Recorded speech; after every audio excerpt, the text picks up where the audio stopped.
Sorry for making y'all wait. Um, but yes, we are here to play a continuation of a lovely game that Chev is going to tell us all about. Hey everybody, my name is Chev. So today we are going to be wrapping up the second series of games in this Burial Grounds campaign. And so for those of you who are new, this is a game run using the Icon system, which is a really interesting kind of post-apocalypse fantasy setting, where you are all dungeon divers. You are icons. You are heroes. And you are exploring the ruins of the previous civilizations and finding relics and getting deep into intrigue and having some, basically just, going around and pushing buttons randomly and not knowing what they're going to do, but pushing them anyway. And that's about what the game is about. I think let's go around and hear from everybody about the character and kind of where they're actually before that. Let me recap. So the characters went into a ruin at the end of last session. So the game is taking place in a newly emerged ruin. It came up right from the earth. Nobody really knows what's going on. What is it? What is it for? All everyone knows is that there is an enormous square about a mile on a side, surrounded by large, ominous-looking stone heads with grimaces and faces of pain, looking in towards the center with a mysterious central building. Several factions have taken up camp around the outside, including our heroes, and nobody knows what this is or what is buried underneath it, but all they know is that through some really clever geomancy and grit, they have discovered that you can activate the several large facilities that are scattered around the edge, which results in the entire building turning into a giant column of light and heating up enormously and just being generally pretty bad. So far, the party has started up 2 of the presumably 4 of these such facilities, but they've also gotten wrapped up in an assassination plot. At the end of last session, the characters turned on the second of the 4 giant heads, creating another one of these enormous shafts of light in the sky, and we ended right as they were rushing out of the dungeon, where they had taken a brief detour to check things out, and then currently they are in the middle of an expedition to go accomplish, ostensibly, an assassination. So as the characters are rushing out of the head, we start with looks like the back of a stone head. It's many, many dozens of feet high. There is a singular doorway set into it. As the camera is looking, you can see that there is kind of the stone begins to glow. It's glowing. It's kind of cherry red, and it's glowing and it's brighter. It's almost like little mystical like motes of light are drifting up from it. And then there's a pattering. There's a rushing feet, and we see 4 adventurers rushing out. And right as they rush out of the hallway out into the open air, you can see that the entire structure behind them lights up blinding white light. And everyone around you, there's a camp that's set off in the distance, the overgrowth camp, the merchants. Everyone is looking towards this head as it is shooting up light. Let's go around and get a feel for. Tell us about your character and what's going on in their head in kind of at the moment. Like what's on their mind. Let's start with Chia this time. All right. Well, Chia, who is a Thrin, which is like a kind of elf. She's a chronicler, which are they like chronicling things and live in ruins all the time, or generally not usually found in more common civilization unless they're there for a reason, like checking out ruins and things. At this point, Chia has belatedly remembered that the leader of the other Chronicle faction here, I forget their name. I'm sure I wrote it down somewhere, but not on this page. At any rate, she had told her not to like activate any more of these things. And as she is running from yet another activated one, she is wondering, maybe I shouldn't have pressed that button. But she's very curious about things, so this is what's going on. I think that's it for me, if we want to go down to Twi'lek. Hello, I'm Twilight, and I am playing Morvens, who is a Badger Beastkin. As a churner, one of the peoples who follow around these adventuring sites and offer support to adventurers, I have often seen creatures and things within emergent temples and ruins, but sometimes they sneak in from the outside. I am wondering whether those centipedes we saw in the first one were outsiders, but whatever it was that killed those people in the last one, deep within the figure of eight circular chamber, that seemed a bit more unnatural, and I'm wondering if that was some sort of regard at the moment. So I'm a bit curious about what's going on there. Zero, do you want to go next, and then we can hop to this in? Sure. And there's Sin. Yes, so I'm Kenzo, who is, I mean, just the best. You know, storied adventurer, has been everywhere, done everything, always has a plan. Did not get the memo about, well, I got the memo about not activating more of these heads, but like missed the don't part. And is probably now thinking two things. Number one, we are not going on an assassination mission. We've already talked them out of that. The son of the leader of the merchants is firmly wrapped around our little fingers. So we're going to resolve that issue. But then also it's like, well, 2 down, 2 to go. It's real interesting.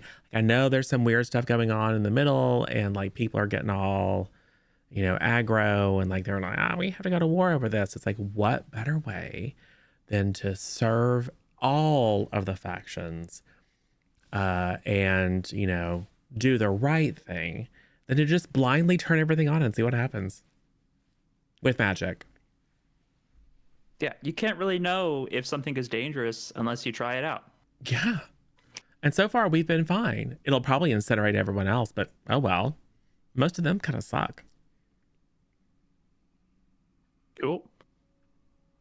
Leos, let's go. So I think before you came in, I was just giving a brief recap of what happened in the previous session, and we were going around and introducing our characters and doing a little bit of a preview of what what's going on in your character's head at the moment. Definitely, Leos just wants to, fuck all the commanders and stuff like that. Fun stuff. Leos is a Throg Islander and the Elder, so oldest of the bunch, being at like 200 some odd years. So that's fun. Yeah, just kind of going with the flow. Okay. Cool. More important, do you like your character art? Yeah. Cool. Okay. Thank you, everybody. So, everyone is. We see everyone sprawling on the ground where they kind of did one of those like action movie last ditch like run and jumps right outside of the door. With you is also a rabbit folk named Cinna, who is your basically your point person here. He is the son of the leader of the Overgrowth, who are the merchants, the Legio encampment that you are currently nearby. He is the one who has been tasked with assassinating one of the lieutenants of the Breakers, who are the Churner camp to the north. But the assassination target is our mole in that encampment, and Cinnabon now understands that there is a much better, more profitable approach to take. Yeah. That will result in the overthrow of the old guard and Cinna taking his rightful place leading this particular faction. Yes. Probably not, let's be honest. But that's what's in his head. Yeah. So yeah, I apologize. I forgot that you all had convinced him to change the plans. Yeah. So everyone, as you are all sitting there, you're looking around. What happens? The light is baking towards you. Cool. Well, we have a place to be. And this is really good distraction, so we should probably just, sneak out. Maybe they'll think that we all got burnt alive. That'll buy us some extra time. I don't know. It looks like we have a lot of backlight going on. That's fine. The light is going strong in the head. It's like a vertical column of light in the air.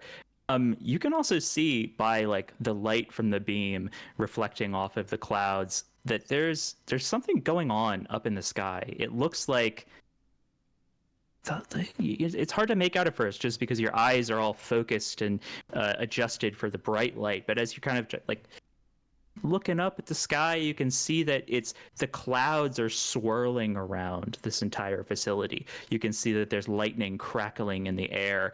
It seems to be centered on the building that is in the center of the ruins. It looks like there's almost like a tornado clouds that are kind of coming down towards the center that are all lit up by lightning. So you can see that you can hear rolling thunder over the like loud roar of the energy going up into the sky. Well, so look, as one of my mentors told me when I was but a stripling of an adventurer, like long before I accomplished all the great deeds for which I'm known today, which is kind of two things. One is he who has the power to destroy a thing controls the thing.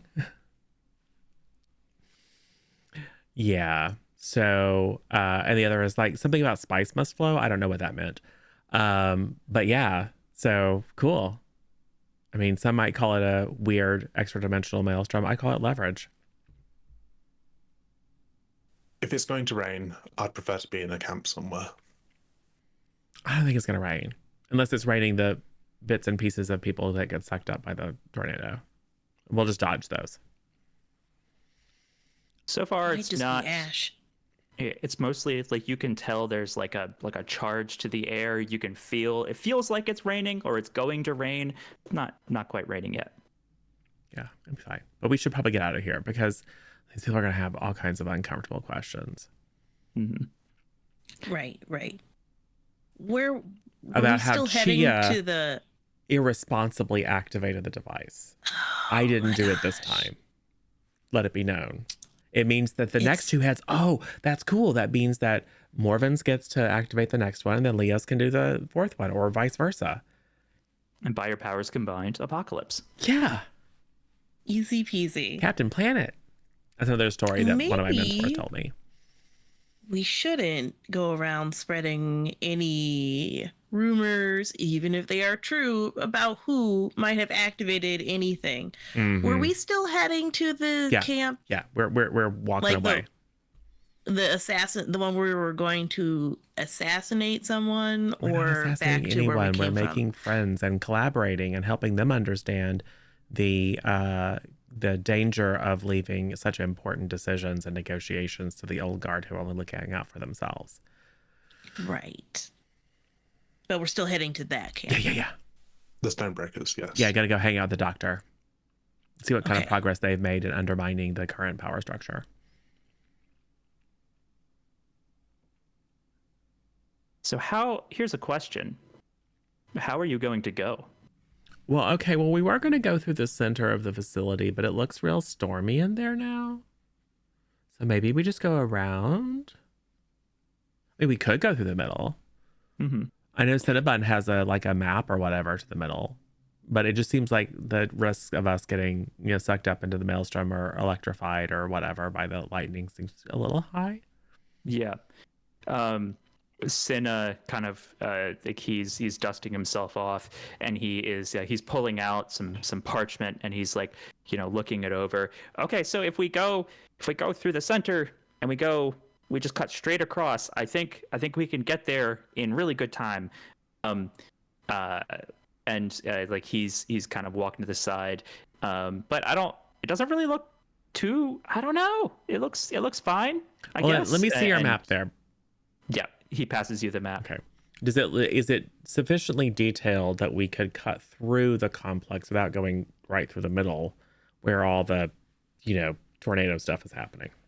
Yeah. So basically the way that the interior of the ruins is a really kind of complicated set of circular dunes or berms of soil, and so like you could like each one of them is maybe like 25-30 feet tall, so like they're large dunes, and as you can walk up them and down, and if you need to, the map that he has, someone has gone through and traced out like here's the pattern of all of the dunes, here is a quick route through, not quick, it is a route through, and you can see that people have marked like, oh yeah, we fought some whites here, over here there was some monsters that we had to defend ourselves against, and then they've kind of traced out through the dunes like a route that is a little bit circuitous, but it gets you in kind of a like the chord of the,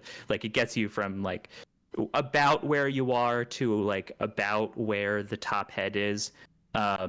It's not not like a straight shot through. Okay. Like it'll be slower than that, but it'll definitely be faster than going all the way around. Okay. And Well, this, go ahead. this, of course, is a map that the Overgrowth has.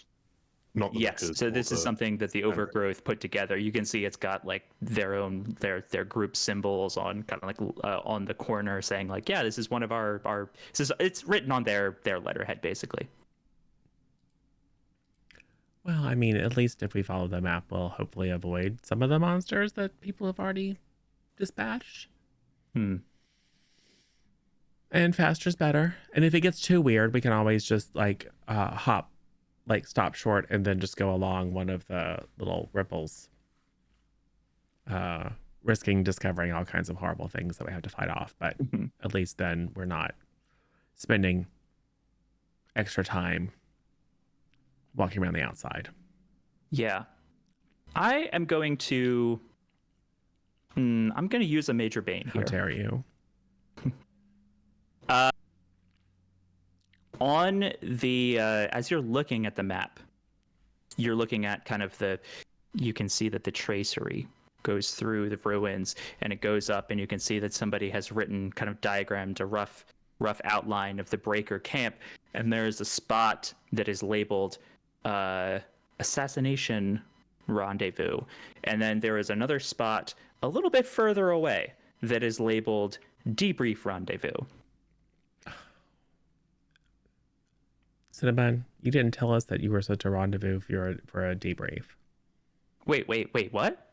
On your map. He grabs at it.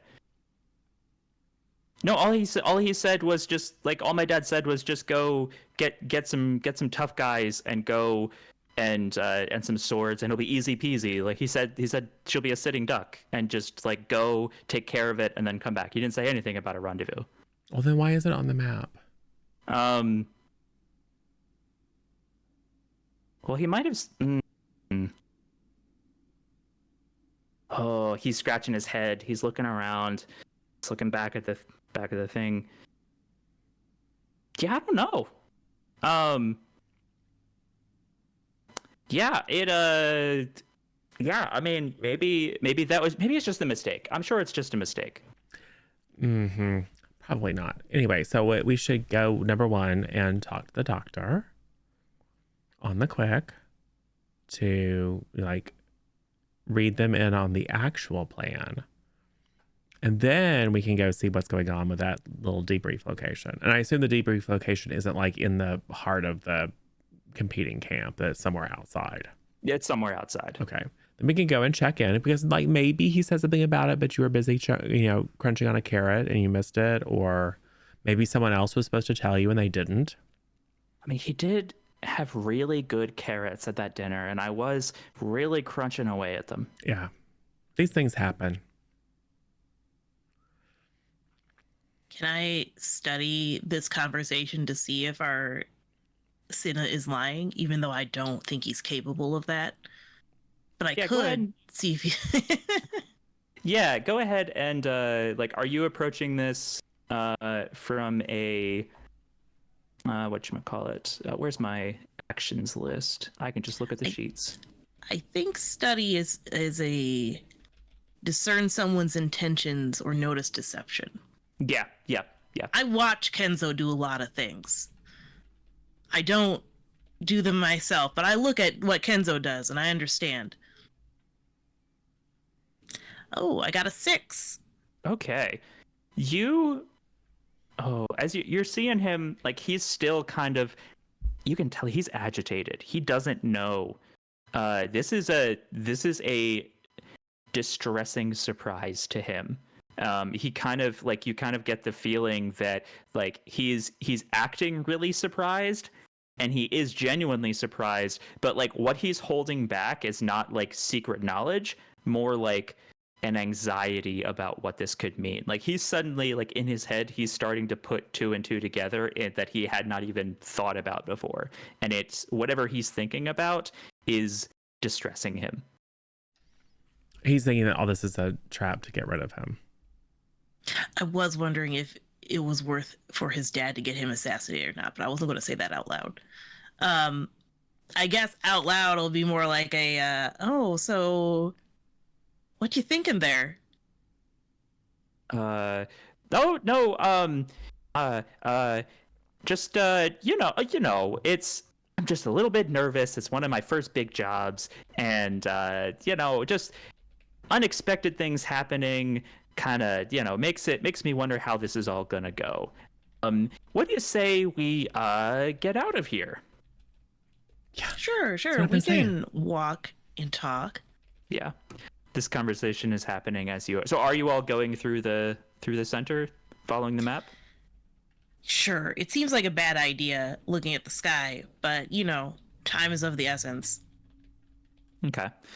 As you kind of go down the spot where they that marked as the entrance point is a couple of the smaller heads down. You're making your way there. Everyone is still looking at the light coming out of the statue. It's starting to wane a little bit now. It's not quite as intensely bright. It's not lighting up everything like daylight anymore. It's more like a bonfire that's a little bit a ways from you. And as you make your way down, you can see into the interior of the ruins. One of the things that hasn't really, I think I've mentioned it here and there, but hasn't really been. Anyway, so as you all are stepping into the interior, you can see that it's leading into a ravine, and to the sides of you are large mounds of soil. It looks like they are at one time they definitely look purposeful. Like it's just a pile of dirt, but it's like an old earthen superstructure, like someone pre-modern civilizations might build. And as you can see that there's little bits of something glinting here and there in the soil that are starting to glow as you're looking around. You couldn't see it before, while the light from the head was shining up, but you can see now that there's little glints of light here and there in the soil, and especially so at the very top of the berms. There's little dancing lights like St. Elmo's fire that are bouncing between boulder to rock at the top of the berms. And as you can see, this swirling is a lot easier to see in the sky. And you can also start to make out there are some, it looks like there's some movement that's not the clouds in the sky. That they seem to just every now and then, it's like out of the corner of your eye, you can see that there's movement that's going against the clouds or against the wind. It's a little bit strange, but as you step onto the gravel, nothing really is happening. You're following the map. You're going forward. It says turn left here, turn right here, go straight, follow the curve around. What are you all doing? I would like to scramble up to the top of one of these berms. Okay. I'm mostly interested in seeing if there's sort of like ripples from the central location and maybe the redoubts, or perhaps they're deliberately constructed. Like for example, when they were doing the Trinity tests, they constructed emplacements for cameras in order to be able to take photographs of the nuclear bombs. Do these things look wavy in that sort of natural shape, or They look more like as you so we see Morvins. He's climbing. He's kind of not quite a scramble, not quite a climb, more of like a, you're on like all fours, basically, like slowly making your way up to the top. You can see that like your fur is starting to puff up from the static in the air, and you can see as you get to the top and you look out, you can see that all the dunes are kind of circular, like they're ripples that are spreading out from the center. It's as though somebody dropped like a very strong or a very large rock into the middle of a pond, a perfectly still pond, and all of the ripples spreading out from the center. If you froze them in place, that's kind of what you're looking at from the top. You can see that there's dust in the wind that is blowing. You can see that there's just debris in the air and currents of wind. And as you get to the top and crest over, as you're looking, you can feel that there's gusts of wind. You can feel it even just climbing up. And as you get to the top and you're looking out at all this, a really particularly strong gust of wind starts coming along, and you can feel it like just ruffling your fur, tugging at your fur, and you can feel yourself like starting to lose your grip on the rocks and soil. What do you do? I dig in with my claws.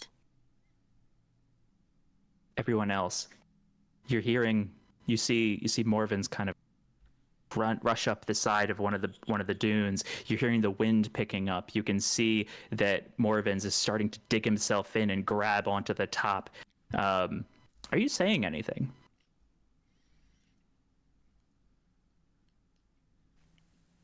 My dust, which is all in the flare from as we established last session. I suspect we've probably been combing you as we go. Hold still. Yeah. Every time that like you have a spare moment, you're just kind of like patting him down to just shake the dust out. Yeah. So as you're standing there, go ahead and give me.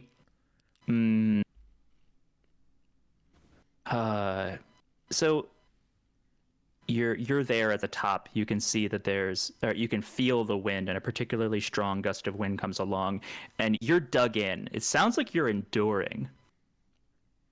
Sounds good to me.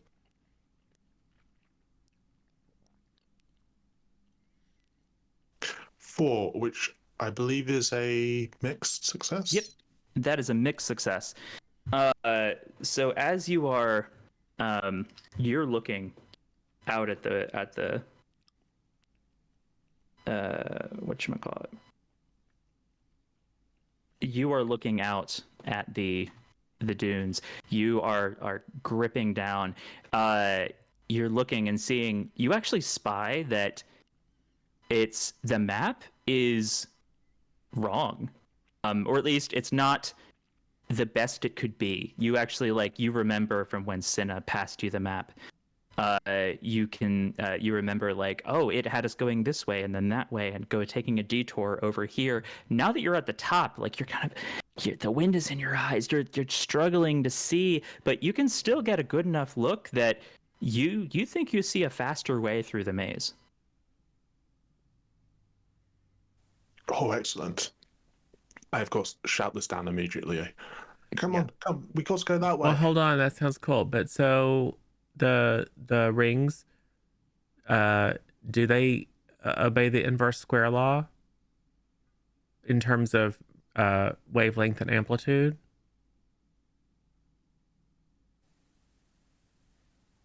It is quite possible. If I knew what that was. No, I mean, are there like more of them and they're higher in the middle and then they spread out and there's greater distance between them and they're lower on the outside? Morvins, you can't really get a good look, but you don't think so. Are the rings complete, or are there like patches of rocky ground where there have been gaps left in between them? There are gaps, and those are the gaps that the map is leading you through.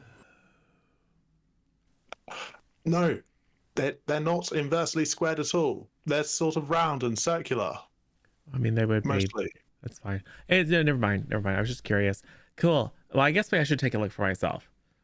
If I get blown away, well, you're on your own. Well, look, we can't allow any of us to get blown away because we have to figure out the other two heads, and then we all have to take responsibility for activating, because what if we have to activate them all at the same time? Chia can activate the one recently. I can activate the one with the table thing by just like charming it, I guess. And so we're going to have to divide and conquer and then synchronize our watches and then like flip the buttons all at once. I mean, so no getting blown away into the wilderness, anyone. If you want to avoid being blown away, then perhaps Lee could hold your tail as you're climbing up. Who has tail? I mean, oh wait, you have a tail. I don't have a tail. Do I have a tail? I have a tail. We have tails? Do we have tails? I hate to break it to you, Kenzo, but you do have a little tail. It's like right. It's like right there. It's hardly a tail. It's more of a nub, a stub. It's nowhere near as magnificent as Morven's tail. Yeah, that's a tail. It's not really grabbable, but it's still there. Okay. I forget. Kenzo, you are a Thren. Oh, yeah, okay. Oh, a Thren. That's a player thing. I don't know if as a player thing, I don't recall that Threns have tails. No, they don't have tails. Sorry, they're basically like Legend of Zelda elves, yeah, we're elves. Basically. Yeah, like, elves. So what does Chia have going on over there? Because you're also a Thren and you think Threns have tails. Yeah. So I forgot you were a Thren.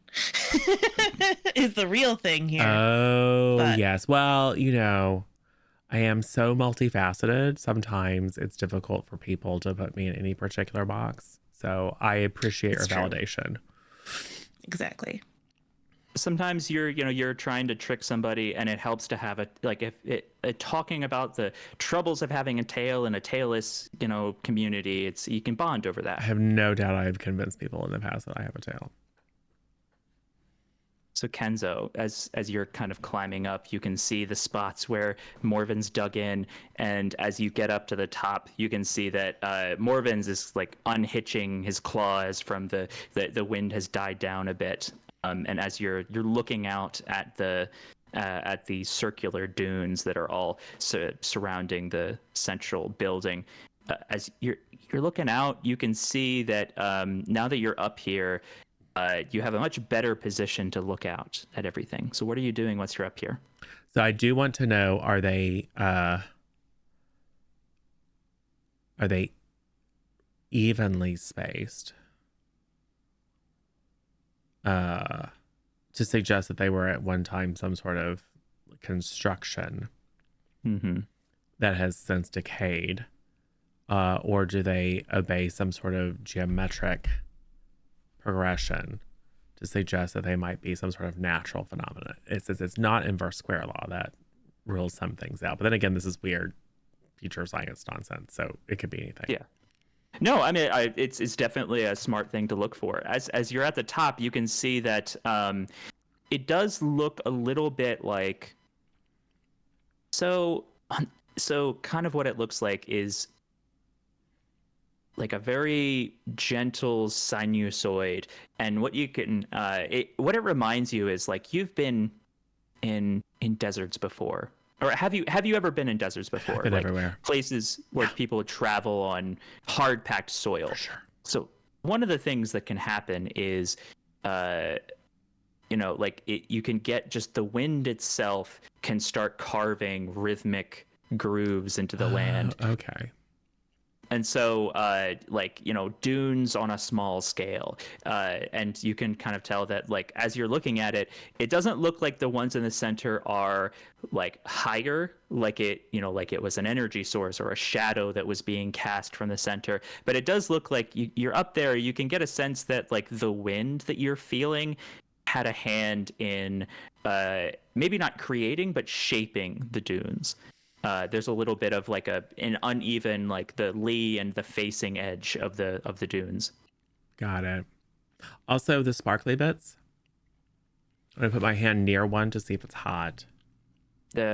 It's a little bit warm. So as you're digging through the soil, like the sparkly bits that you're seeing, you realize that it looks like a coin almost that's in the ground. And as you're digging up, like you're digging your fingers in, you're scraping away, and you can see that it's a little glass disc. It's like those ones that the merchant people had. Yeah.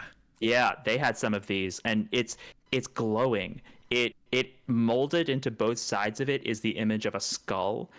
And the, like, you can tell that, like, the one that you're holding is a throg skull. You can see next to it in the ground you've disturbed some others, and it's every race imaginable has these clear glass coins scattered, like their skulls are present on these clear coins that are just everywhere. Like, you can see as you dig, you can feel them. They're just mixed into the soil. Ooh, I wonder if it's like the inhabitants from the before time. This is definitely not something you've ever seen. Because I think we know that sometimes people can like put themselves into objects and devices. Like sometimes I've heard stories of, I'm sure I've done it too, come across like objects and things that have people from the before times that are like in them somehow. We should probably grab a handful of these, but put them inside a little pouch that is like not in my pocket in case they get real hot. I can just drop the pouch without burning myself. Yeah, you do know that the old Arkan Empire, their ruins, a lot of the monsters that you face are kind of like magically networked hive minds, basically, that hold the ruined, just, crazed remnants of the psyches of the old empire. Those are some of, like, you have fought enemies like those before as icons. Yeah. So I'll grab a handful of them, and then I'll find one that's a thread, and then I'm going to be talking to it. Okay. Being trying to charm it, because I'm assuming it's got someone in it. Yeah. Are you still standing up on the kind of the top of the dune? I think understanding that the risk of being blown over, I'm probably keeping low. Okay. As you all, you're low. You're kind of behind Morven's a little bit, using him as a windshield, and you're whispering. How are you? Are you just trying to charm it? Are you using some magic? Are you, just talking to it? I mean, like everything I do is magic, but I'll probably make a little sparklies, Yeah. And then be like, hello, I would love to be your friend. Yeah. Give me You probably tell us cool stuff. This feels like a tinker to me, but I'm open to arguments. Oh, I think it's charm.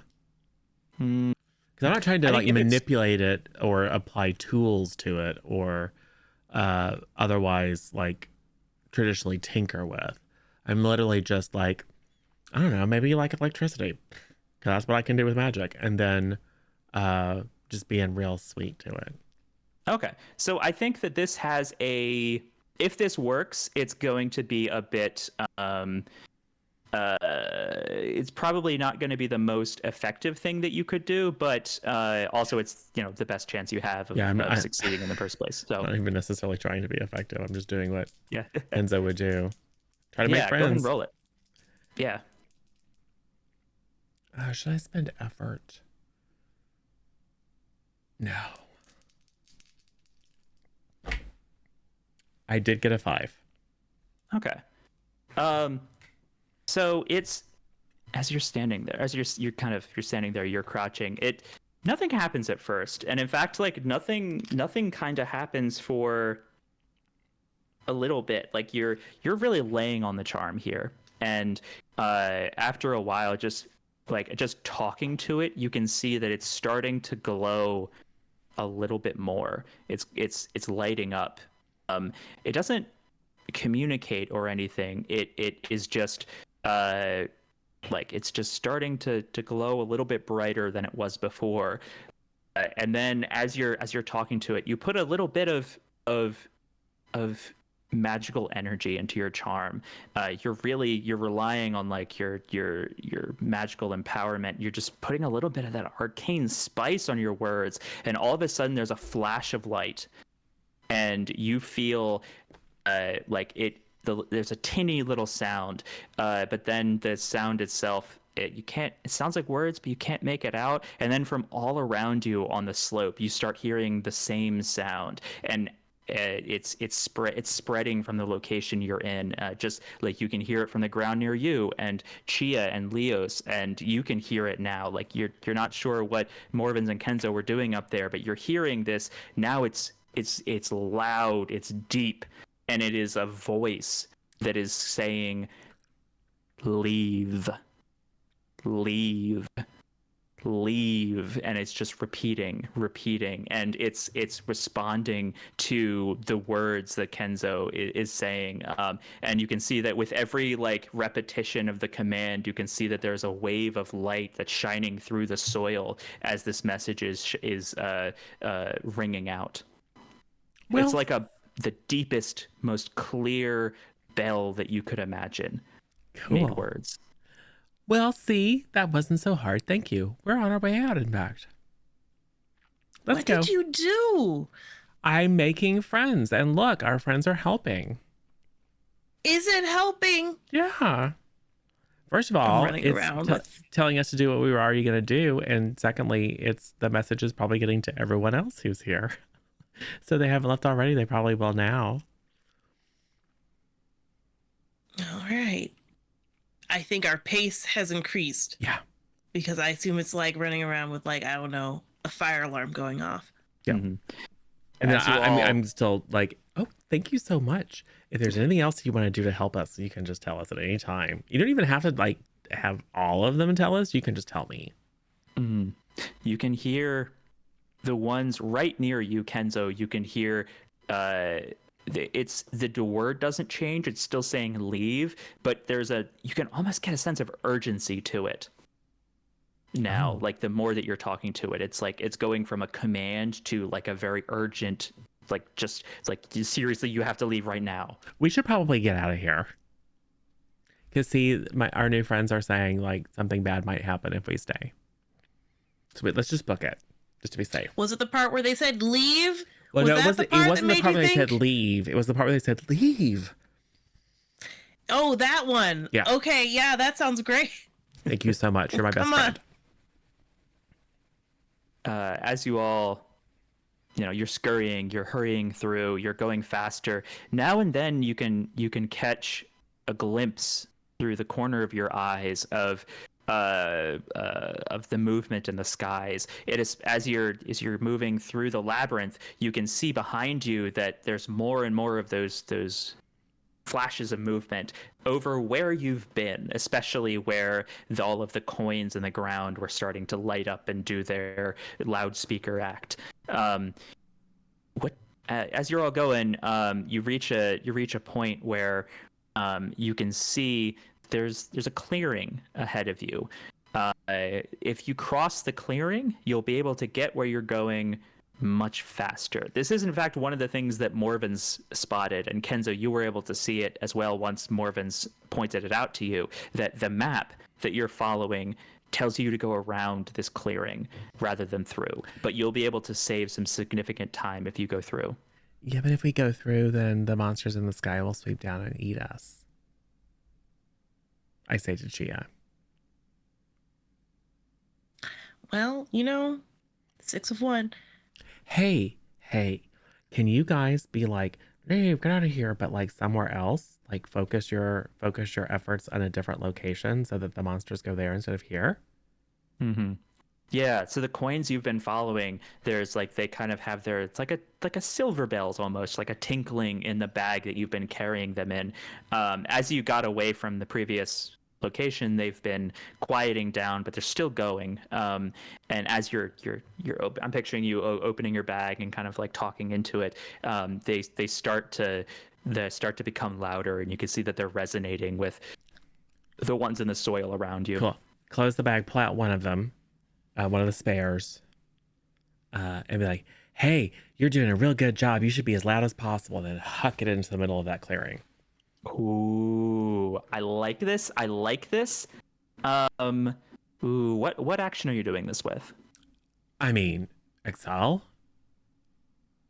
Okay. Yeah, so you're putting some of your arcane powers, you're like maybe tapping into some of your lightning magics to make it happen. So I can pop it over there. Get it a good distance. I think I'll put an effort on that too. Just, so it works. Did get a 6 and 2 1s. Okay. Nice. So, as you are... That is great. As you take it in your hand, there's kind of a crackle around your hand as the power kind of channels into it. Your hand itself is sparking for a second, and you just whip it towards the center, and it's like a lightning bolt of its own just flies from your hand and streaks across, and where the coin hits the ground in the dead center of the clearing, you can see that like it hits, and it's like a lightning strike hit the ground. Like there's no thunder, it's just like a flash, and you can hear screeches from the sky. And as you're looking, you can see that there are 4 more flashes of light that flash down into the center of the clearing, and you can see that there are several. Looks like they're some kind of like wraithy, billowy figures that have come down. Let me see if I can get a description of these guys. Yeah. Okay, so you had me at Dementor. We are sneaking away. We should sneak away. Yeah, guys. basically it's they look like, your Harry Potter Dementors. They are these ones in particular, they're floating above the ground. You can tell that all of their hands are like they have ghostly forms. They're translucent, but like where their ghostly hands would go into these like solid metal and wrought stone and woodwork and metalwork gloves and gauntlets, and there's lightning crackling between them and between each of these wraiths. It looks not too dissimilar from the gloves that the breakers use, to be honest. And they're all like they're pacing around, they're looking around, and they're going down, and they're looking and examining the ground where the coin fell. So I take it you all are gonna try and sneak around? Yeah. Unless someone wants to Let's rush in and attack, which I would recommend. So I'm curious how well you are going to be able to sneak. Me too. And Not too well, fam. We're still tired from our expedition, right? Like we didn't gain back any effort because we're just keeping going, right? No. So you do have the budget to take a camp once. Maybe not like right now, but like you can, if you get to a safe moment, take a break, like a short rest basically. But in terms of like strain, you're gonna have to live with your strain for a bit. You're not gonna regain your effort unless you camp. And right now is not the best time to take a short rest, but it is definitely is something you can do. So important mechanical questions. Yeah. Have my actions gotten potentially me in trouble with something or someone powerful? I would say Yeah, oh, it's a little tough to say because what you're kind of the way that it's worded implies that it's like you are definitely playing with forces you do not understand and potentially drawing the attention of, but that's kind of everything that you all do. So I'm gonna say, go ahead. It's up to you. Okay. Like it's a little bit of a like it's not like there's like a that you know of an Right. intelligence that is like, oh, that Kenzo. Oh, Rue, that Kenzo will rue the day he walked into my Yeah. ruins. Like that's not happening. It has to be but, someone. It can be something, and Yeah. it's just trouble. Yeah. Okay, cool. You are definitely causing trouble with forces that are larger you than you, Cool. and you do not understand. Cool. I'm gonna say. Ooh, sorry. I've been looking through the PDF to try to find out if there is a group contest rule.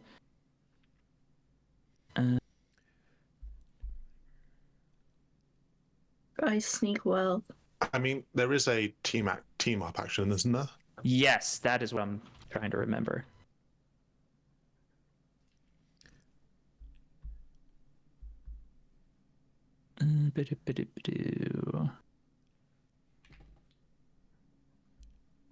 Yes, team action.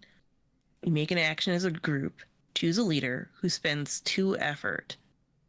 The leader makes an action, and the outcome or consequences are decided as if the whole group took that action without anyone else rolling, since the leader is directing them. Cool. Okay. So it literally gives a team sneak as one of the actions. Exactly. I thought I remembered something like that, and I was like, Anyway, Leos, you said that you were sneaky. Leos was lying.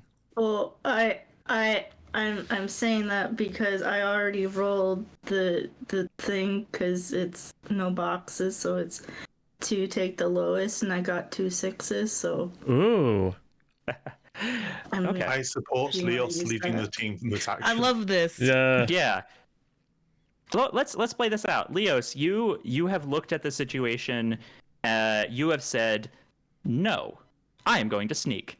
So tell us about Leos. Like everyone is kind of standing at the middle of the clearing. You just saw Kenzo throw a lightning magic coin into the center, and you saw several ghostly figures fly down out of the sky to investigate. And you said, I don't want to be here right now. Tell us about what Leos is doing. it's called slowly backing away into the shadows, and in theory, looking like you're just disappearing. Okay, you're doing the kind of like into Homer the Simpson walking shadows. backwards into the bush. Yeah. So, did you tell anybody that you were going to do this? Nope. Okay. So, Leos, you have done this. What are you going to do? Like, what's the first thing you're going to do once you've backed away from the clearing? Like, which way is Leos going?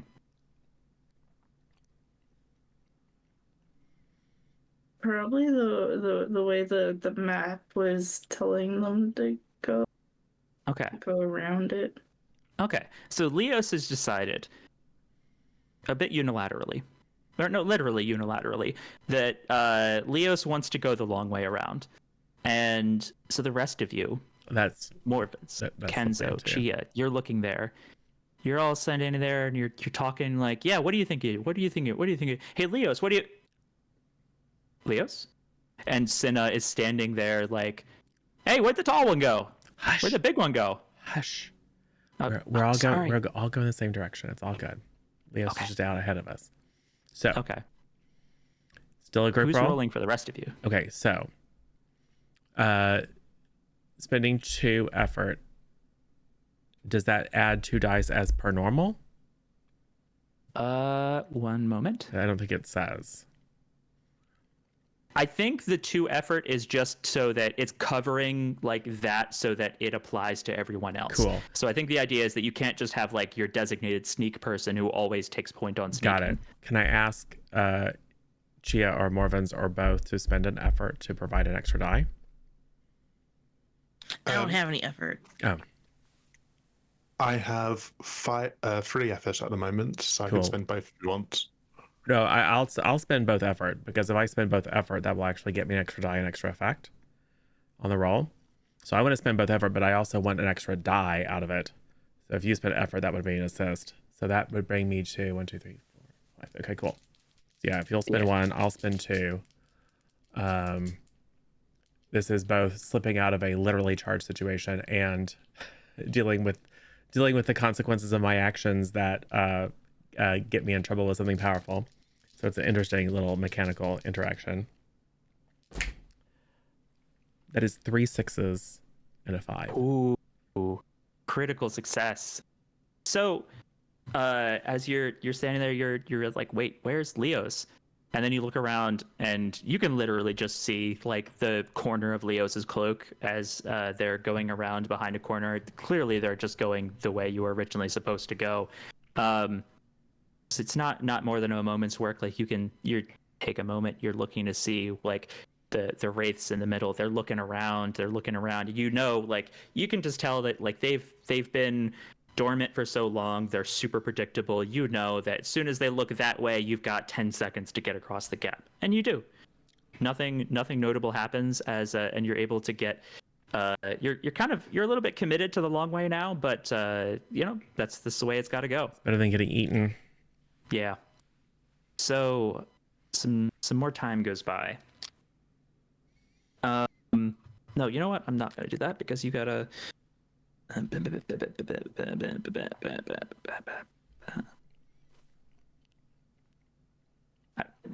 gonna say that because you got a crit success, that's gonna be 2. Crit success with increased effect. Yeah. So not only like your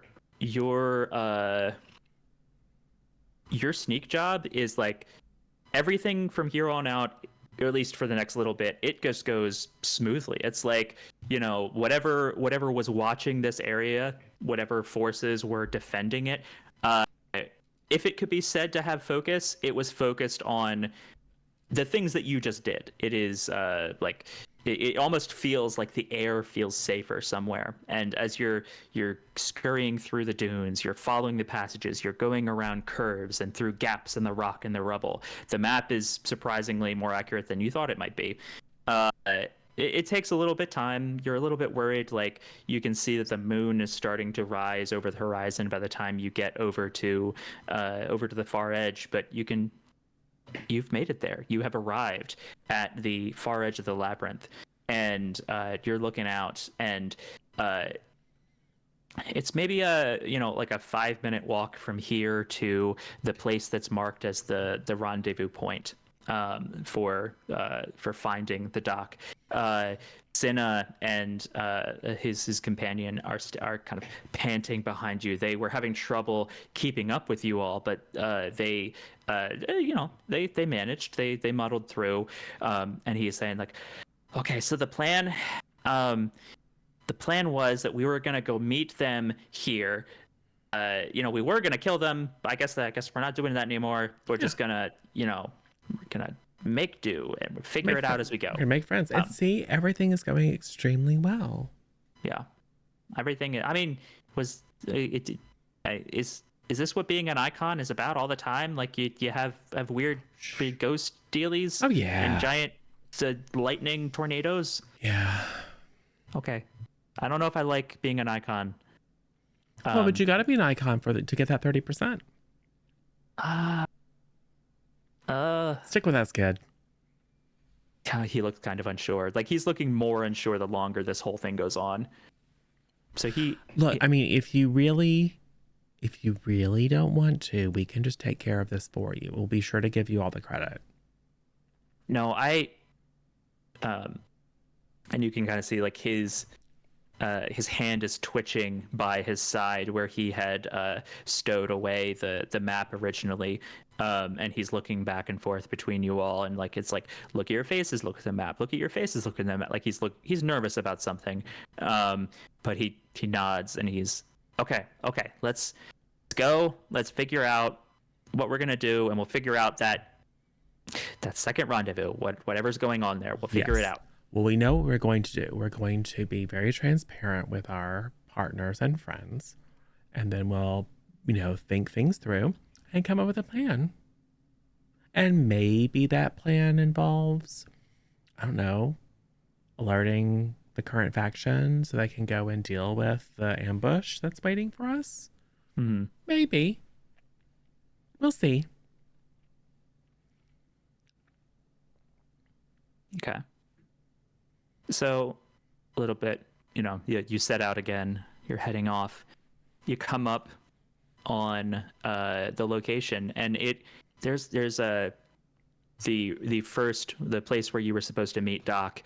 It turns out to be a very pleasant looking little, not really an oasis, but a little, like, there's a small little pond, not more than, like 100 feet across. Like, it's more of like some, you might find it in somebody's backyard in a rural area or something, like barely even a pond. But there's a stand of trees, there's some rocks that look out, and you can see that there's a figure that is lounging on some of the rocks. They've positioned themselves so that they've got a perfect view out across the pond, and they're looking out, and they're just kind of sitting back and marveling and looking at all of the fireworks in the sky. And they aren't really paying attention to their surroundings at all. And you're coming over a hill, you're seeing all of this picturesque little tableau laid out before you. What do you do? Is the figure the doctor? Yes. Okay.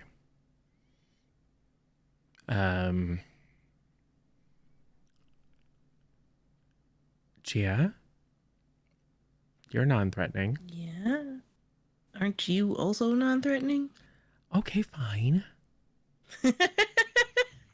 I will like we'll crest the little rise so that we aren't backlit, and then kind of go psst, psst. She looks around. She doesn't really like take a bit. She takes a bit before she like starts looking, and then she's looking around, and then she sees you waving your hand, and she looks shocked. She looks surprised to see somebody out here, and you're not close enough to tell, but she's like talking to herself, and she sees you beckoning, and she's getting up from the rocks. She's grabbing her pack from the side and slinging it over her shoulder and coming towards you. And as she gets closer, she starts yelling out, like, "What are you all? What? Listen, I'm just out here walking around and like look." She keeps walking towards you. Okay, what are you doing here? Well, we came to say hi and see how things are going with the whole like situation in camp. Also, so the leader of the merchant people was gonna try to destabilize your faction by, well, killing you. Don't worry, that's not gonna happen. It's not gonna happen. Wait, how anymore. did you know I was here? Well, that's a really interesting question because the leader of the merchants knew that you were going to be here, so someone that knew you were going to be here told them, I guess. Wait, I've been. Oh yeah, that seems likely. Yeah, I've been coming to this spot. Like, I've been taking careful pains to make sure nobody followed me and nobody Well, saw me leave the camp. Like, how did you? knew. Like, wait, what is that? Keep And your she voice sees the down. map in your hands. Keep your voice down. Yeah, it was like literally they had time to mark it on the map. Like, the doc's gonna be here, go kill them. The good news, however, is that Cinnabon over here is now very much our best friend. It is totally bought into cooperation as opposed to kidnapping and murder. So it's all taken care of, probably, except there's this other mark on the map about like this is where the debrief's gonna happen. So I'm worried that there's like another force that's gonna come in. Anyway, all of which just reinforces that not only is there opportunity around the leadership of your particular faction, but this faction over here is probably due for some refreshing in their corporate policies as well. Some sensitivity training. Get HR involved. I don't You know. can't say those words things. You can't just go murder people. Corporate policy. I'm not.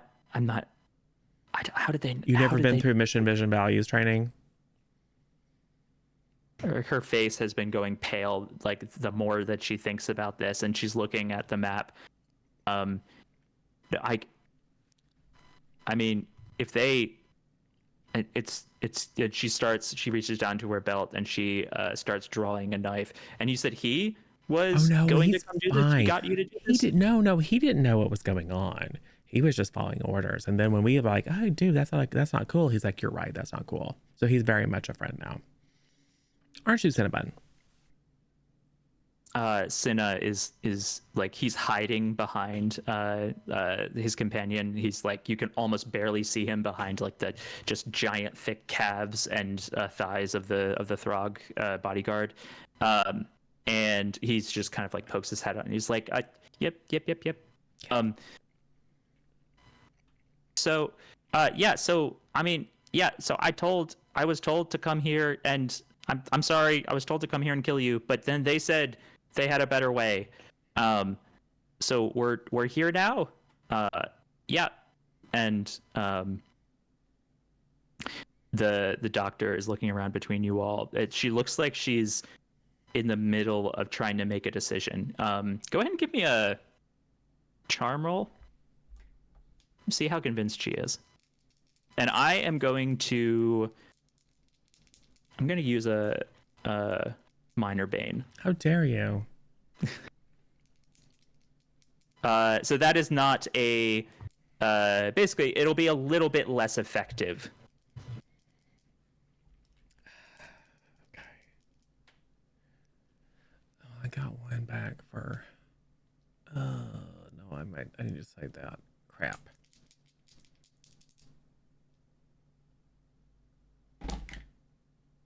No, 5. Okay. I don't. She's backing away. Like, okay, I believe you. But I mean, if they sent one team, they probably sent 2. I need to get back to That's why safety. we're trying to. Well, but here's the thing, though. Safety is where someone passed the word of your nightly excursions to this spot. So safety is probably here, not back there. You can tell that there's a part of her that sees, like, that agrees with what you're saying, but like she's in like a hair's breadth away from a full-blown panic. She is like, she's starting to shake a little bit.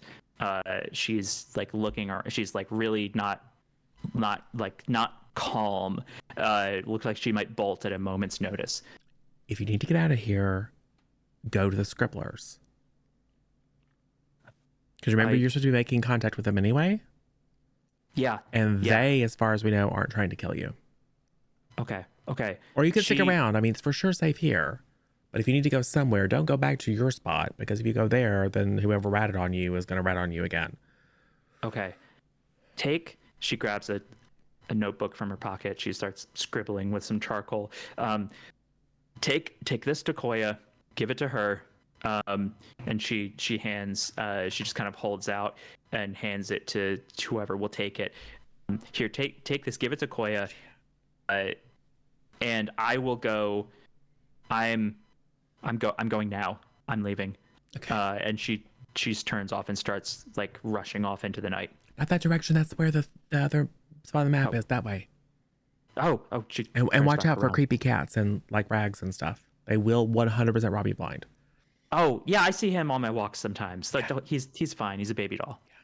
He's probably like an elder god or something in ragamuffin cat clothing. I think he's just a nice little guy. That's not remotely true, but anyway, it's fine. Stay safe. Bye. You can see that she disappears without a trace off into the night. What does the scribbling say there, Gia? Yeah. So she's a doctor, which means it's impossible to understand what she's written. You can tell that it is definitely some kind of like ciphered message. It's it's got some like it's in a hurry, so it can't be too hard of a cipher, but it's definitely not readable at a glance. Ciphered. It'd take a minute to get it down. We got a minute. Do we? I think someone brought a hasty cipher to a Chia fight, so I think you can probably figure it out. All right, well, take a seat. Maybe look for other assassins or something. She might have been right about that, Leos. Maybe take a look-see. And I guess I'll just study the note. So, if you want, so Chia, this would be a good position for you all to take a brief camp. Yeah. Let's do that. Get some of that effort back. So, while you were at camp, this is not an expedition. Doop-a-doop-a-doo. It's an interlude, not a camp.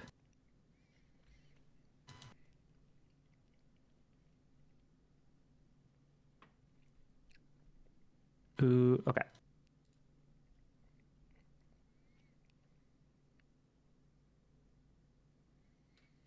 Oh, I think it has. No, it's on here. I will look that up in a bit.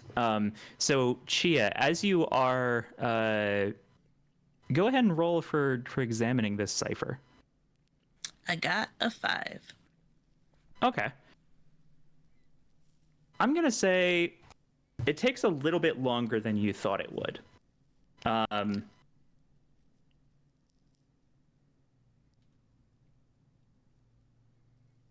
You are able to figure it out. It takes a little bit. Like when you first said it, like you thought like, oh, this will be like 5-10 minutes max, and then like as you got into it, you realized that this is not a traditional cipher. Like it's not like it's plain language encoded with a very easy to apply cipher. It is more of like, it has kind of elements of like a childhood pidgin language, kind of like it is something like there are certain words that are used that are clearly meaningful to the person who wrote them, even decoded, but like you're not really sure what it is. But so it takes a little bit to like read like, oh, what is that? Oh, that's a provincial word for running or hiding, or like, oh, this must be somebody's name and they're talking about it in allegory, something like that. Like it's like, hey, remember that time that Jingleberry went and hid from Farmer John, like that kind of a thing. But you are able to eventually. It seems a little bit like the message, as you were able to decipher it, is it's saying there is a leak. I am going to hide, and you probably should not trust the people holding this message. Cool. Yeah. Seems fair enough. Some time goes by. It's maybe like half an hour later. The rest of you healed all strain and unticked all effort and healed all HP. Cool. We're not doing tactical gaming, so HP is not a thing. But go ahead and reset your strain and effort. Thank you. So, this meeting point for the debriefing after the assassination is complete, it might be... Oh, we're not going there. Well, shouldn't we go there to see No, as far as anyone, what's waiting for us? No, as far as anyone knows, we were burnt up into cinders in the head. So we go hang out with Koya. We do not bring that note. And we tell her what happened. The note says we're not trustworthy. Yeah, that's why we don't bring it. Giving her the note, doesn't that make the note true? It doesn't matter if it's true or not. It matters what she thinks. Doesn't it matter if it's true to ourselves, though? Oh, good Lord, no. Whatever gave you that idea? That's crazy talk. I mean, I think it's common sense, really. No, only if you want to go in and say, we did decipher this. We understand that it tells you not to trust us, but the fact that we deciphered it and gave it to us anyway is a reason to trust us. And she's not going to trust us because her friend told her not to. So what we do is we say, we warned the doctor about an attack and she freaked out and we told her she should run, all of which is true. We just leave out the part where she tried to rat us out. We have a note, and we definitely have the note on hand with us right now. Yeah, we get rid of it. And then when it's like, did she leave a note? It's like, well, I don't have a note. And that's true. I'm going to tuck that into my bag. Don't you pull that out in the conversation with her. I listen, I'm not going to say I'm not going to do that because that would be lying. perhaps we could find a middle ground here. Could we make a note that says most of the same things so that Koya knows where the doctor is, but it doesn't say that we're untrustworthy? We could just tell her. Because if we try to forge her childhood best friend's signature or handwriting, that's unlikely to pass muster. We could just say literally everything that's true up to the point where she tried to, mess us over. You certainly could attempt to forge. It would be very difficult for exactly the reasons that Kenzo just laid out. It's possible, but it would be probably a 2 Baner. So whatever you would roll would be -2 dice. Yeah.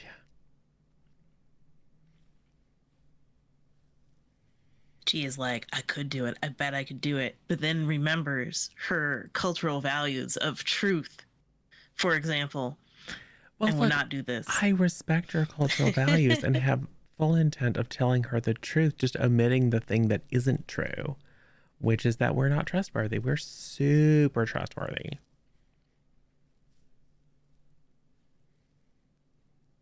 In this case, we're super trustworthy. Leos, what do you think about this? Because Leos was a little bit of had a little bit of interest in Koya.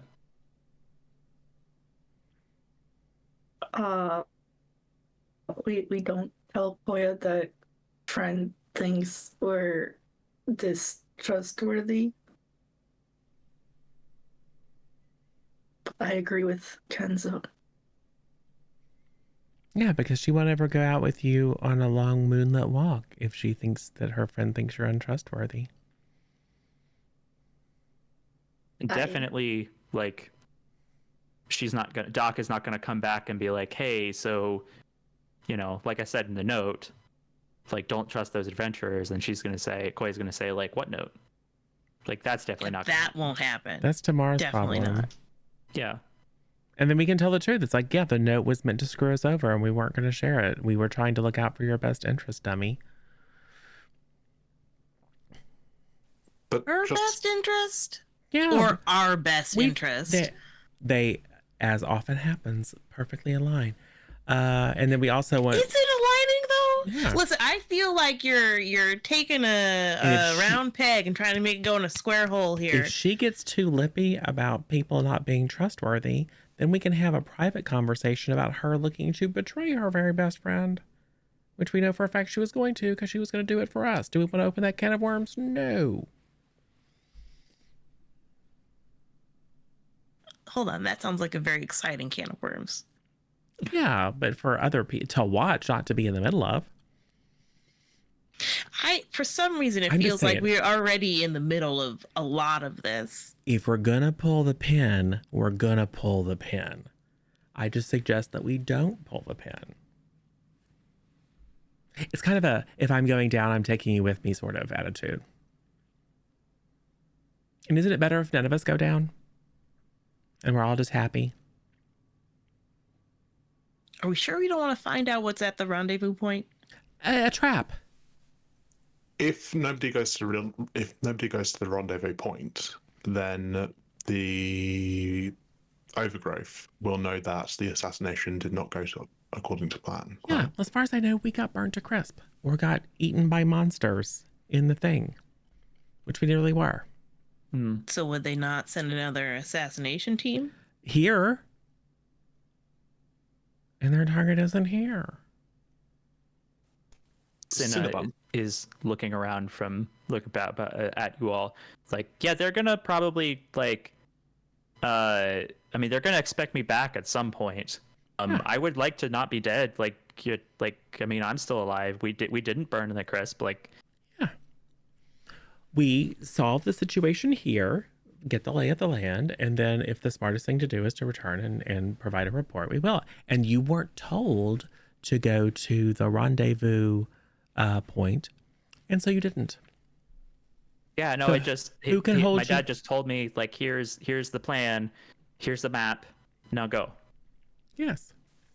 As Sinner is saying that he was just told to go to this place and wasn't told about the rendezvous, I would like to be looking at Donovan I want to sense to see if he knows about the rendezvous. Yeah. Okay. Probably. Okay. Roll it up.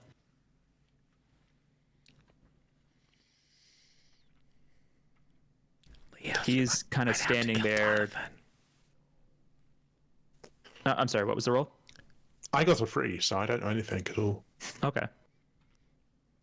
He is like a brick wall. Like he is a real dour Donathan. He is just like looking like this is a job. I'm being paid for a job. Every now and then he's got like a little bit of a like looks maybe a little bit nervous as like, you know, whenever Cinna mentions like the second rendezvous point.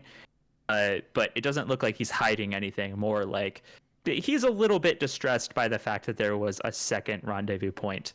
Like he, you know, if you were going to read between the lines, like maybe he was thinking we would just go back home after this was done. Yeah.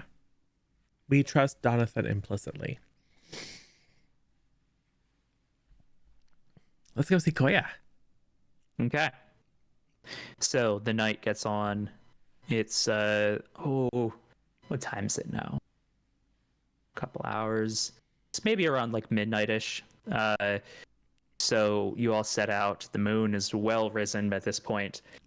It's honestly, it's kind of beautiful. Like you're picking your way through some trees and over a stream and between some rocks and over hill and down valley.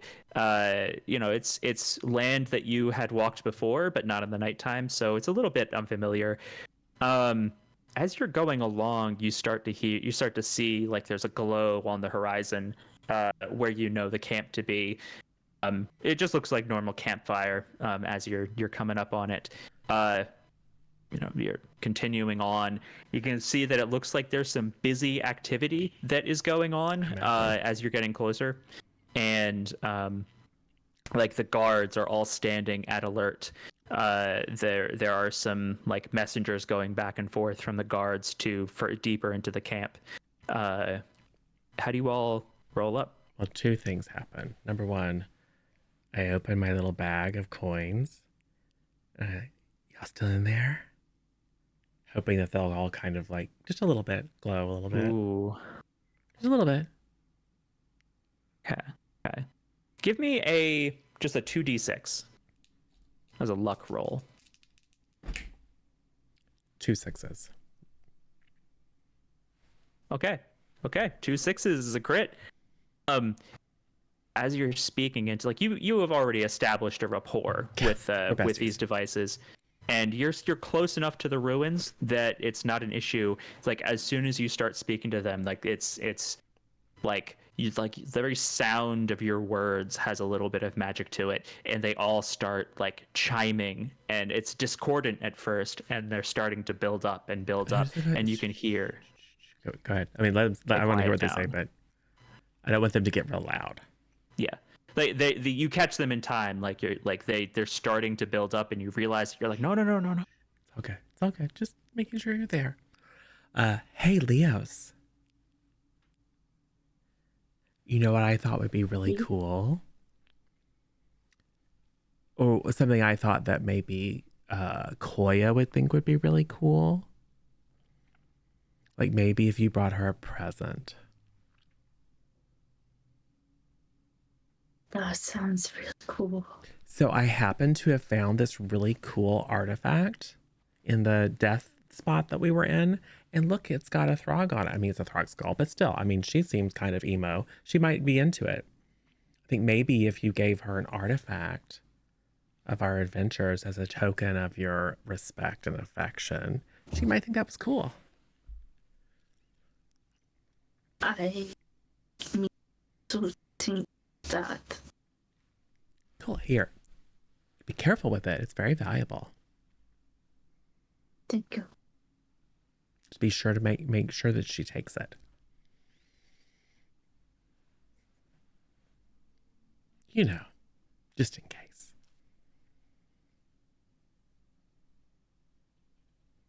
I'm sure Chia and Morven see that. I'm not trying to like prevent you from saying it. I'm sure Chia can deduce exactly what Kenzo is up to.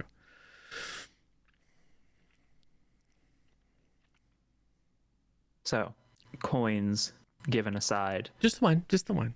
Oh, just one. Just one. But since they're all kind of interreacted, so in Kenzo's mind, it's like if things get weird, well, if they're gonna get weird, they're gonna get real weird.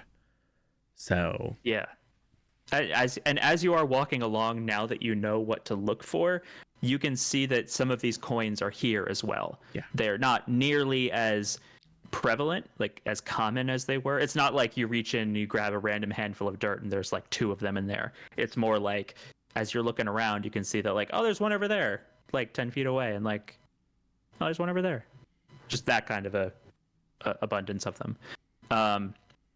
So the guards at the gates, you can see that the gates are open, but the guards are standing there. It's 2 really big and burly, like one of them's a Throg and one of them is a really like powerful lizard folk.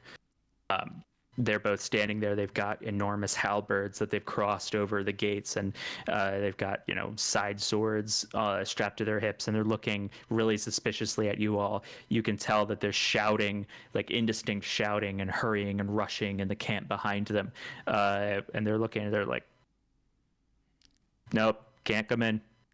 Oh, but we have to see Koya. It's super important. At Koya's name, they kind of like bristle and stand up straighter, like, no, you start close, and he starts motioning behind him to close the gate. That's fine, but you need to go let her know we're here. It's for real super important. I don't know who you are. We were here just like 2 days ago, bro.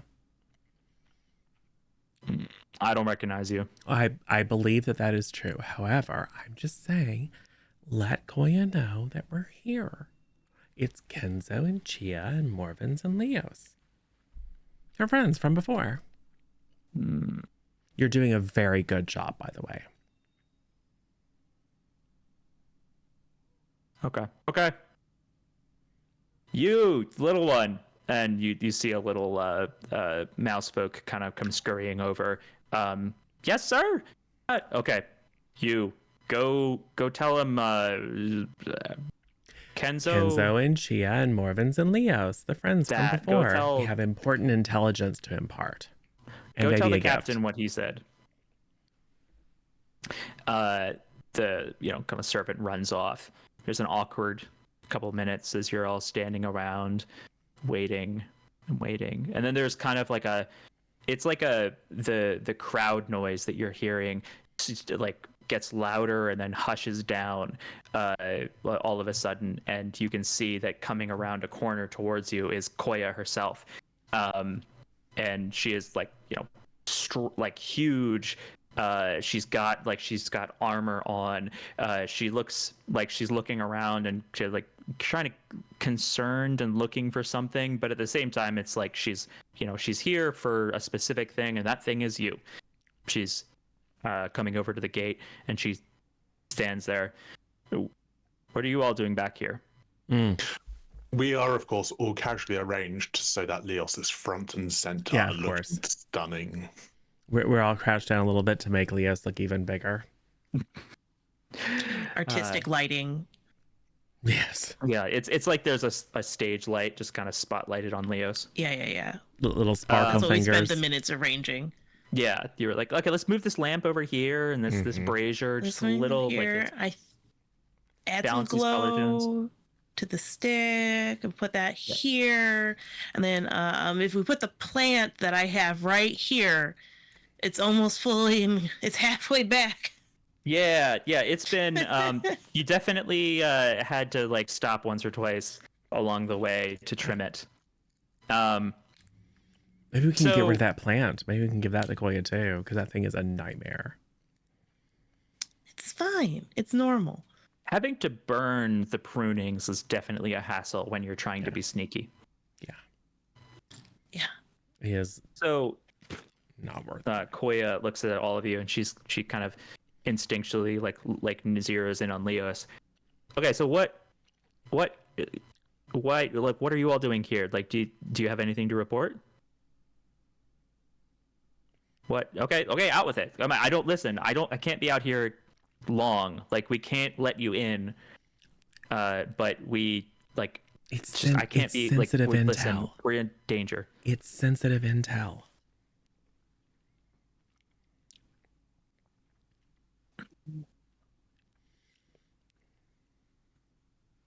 About what?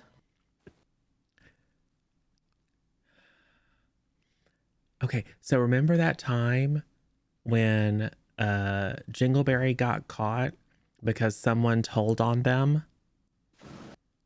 Someone that they Her thought was a face goes, like, someone that they instantly. thought was a friend told on them, and then they got in trouble. She clams up. Like her face is, like, all of a sudden, like, emotionless, and she's just, like, glaring at you. Like, not like she's just, Yeah. like, looking at you, like,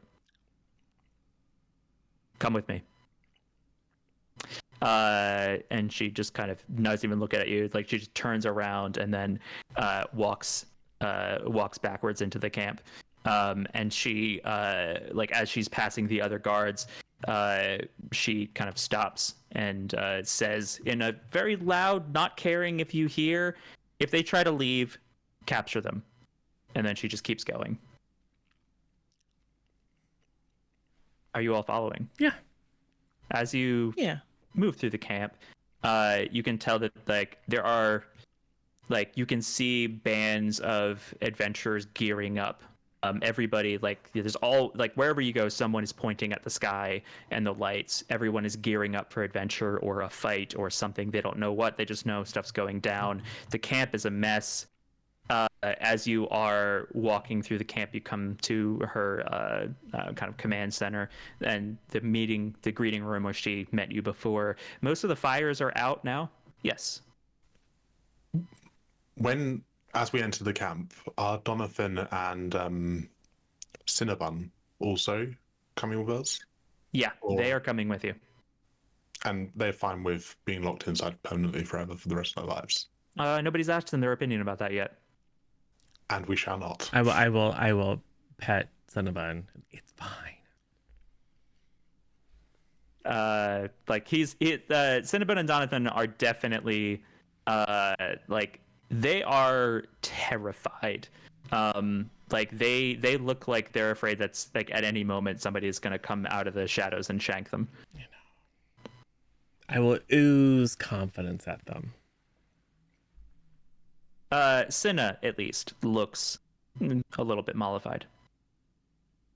As you come into the kind of the greeting room, you can see most of the fires are put out. It's still, like, got kind of, like, there's a conversation pit over here, some chairs and a table over there. There's kind of a makeshift throne area for Koya, but Koya is not in any of those spaces. There is a kind of cooking fire that's off to the side, kind of like in a little back tent area, that normally there would be a curtain drawn off so that, you know, it's just a little bit of like a kitchenette kind of a deal. And she is in there. She's got a pot of, you know, something, some kind of aromatic tea or something that is set over the fire, and she's pouring herself a cup, and she just looks up at you as you all come in. And she looks at you all, and she motions you over. And she looks up at you all and says, "If you killed my friend Doc..." Of course not. Doc's our friend too. "How did you know what you said?" Because we are friends with Doc. And when we saved their life, we had a little conversation about the best thing to do. Now, I have to say, they were a little freaked out. So they've run off. So they were going to run back here, but because someone here told the leader of the merchants where to find her, she thought she was going to this little lovely spot. By the way, it is very lovely. She thought that, like, no one knew where she was. Clearly someone did. So someone here ratted her out and painted a target on her back. So we suggested she shouldn't come back here. Clearly she can trust you, but she can't trust someone. So, and she clearly can't go to the merchant camp. So we suggested that she go to the scribblers, who are super duper dull and awful and everyone hates them, but they're not going to stab her.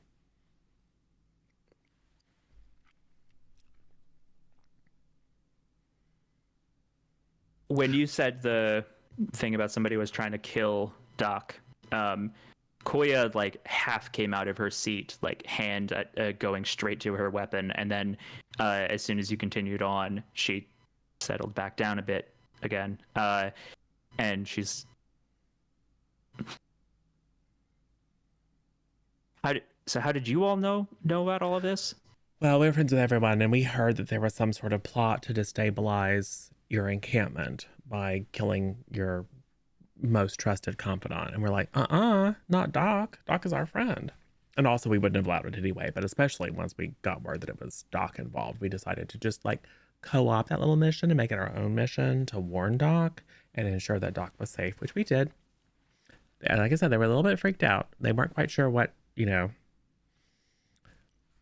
but the outcome was good.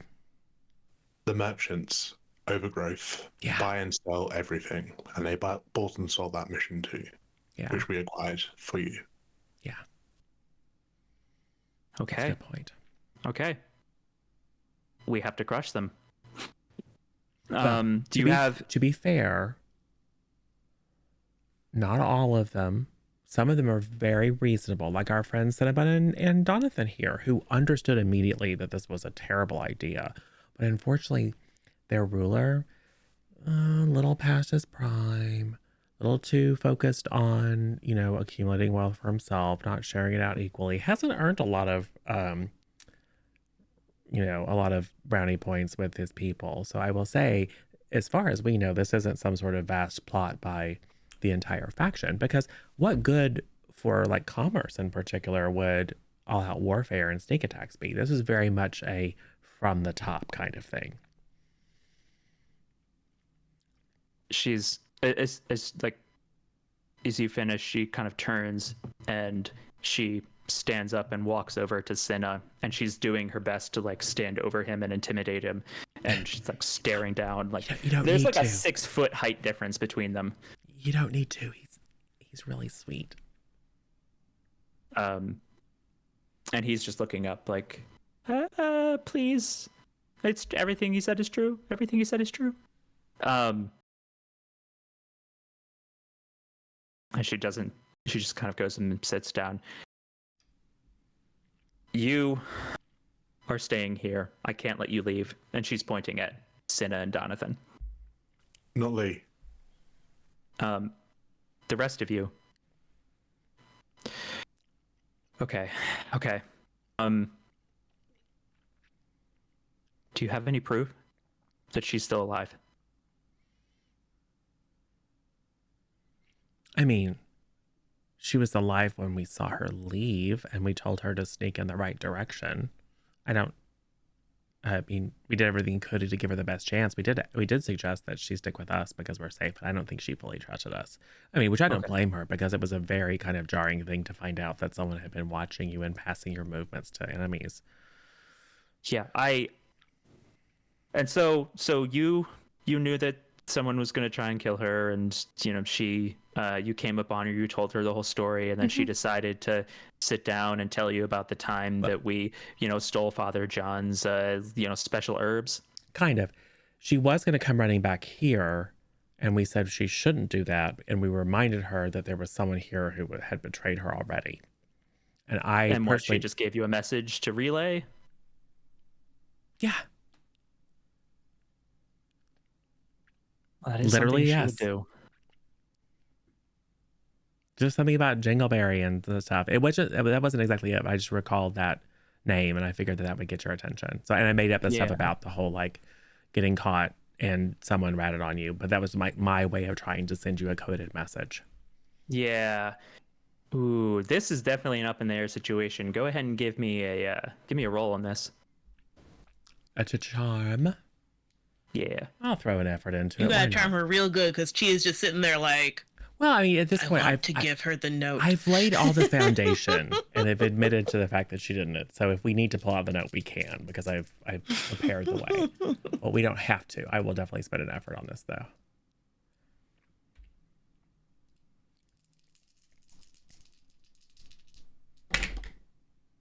1-6. Okay. 2 5s and a 3.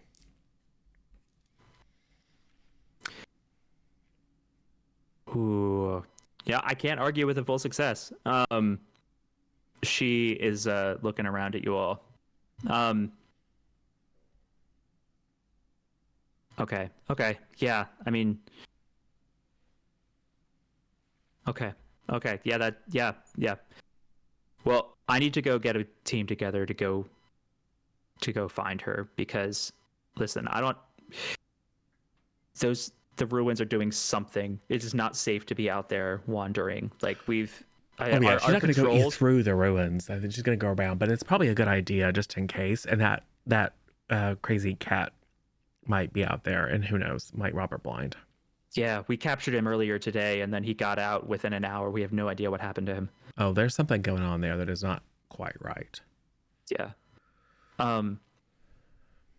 Okay. Okay. Also, come here. Leo's brought you a gift. They're very shy, though. They think you're awesome. And Leos is the Yeah. the tall one here. The super stacked one, yeah. Super impressive. Leos. I've been hearing some chatter about the hero of legend. I didn't realize that I had already made their acquaintance. Well, they're very humble. Not one to toot their own horn.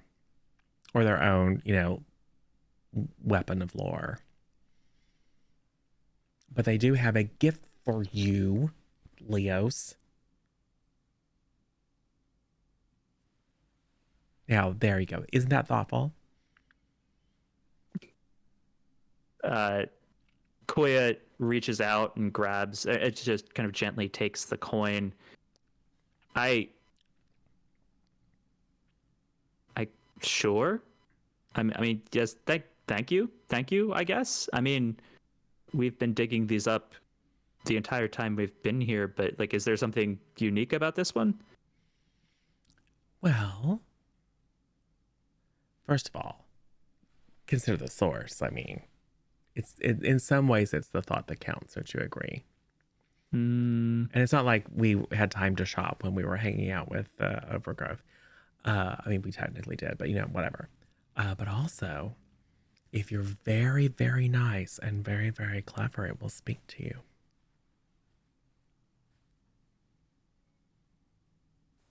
She's looking at it. She holds it. Potentially give you warnings of impending danger. She kind of cups it in her hands. She reaches down to her belt. She grabs one of the enchanted gauntlets that she has, and she brings it up, wearing the gauntlet, and grabs the coin with that. And she starts she's holding it. She's looking at it, and she does some motion with her hand, and the light coming off of the gauntlet starts to glow brighter and brighter. And you can see that there's some electricity that's arcing between the gloves and the coin, and all this. You're starting to hear a chiming. Chiming is coming. Yeah, you might want to pull back a little bit.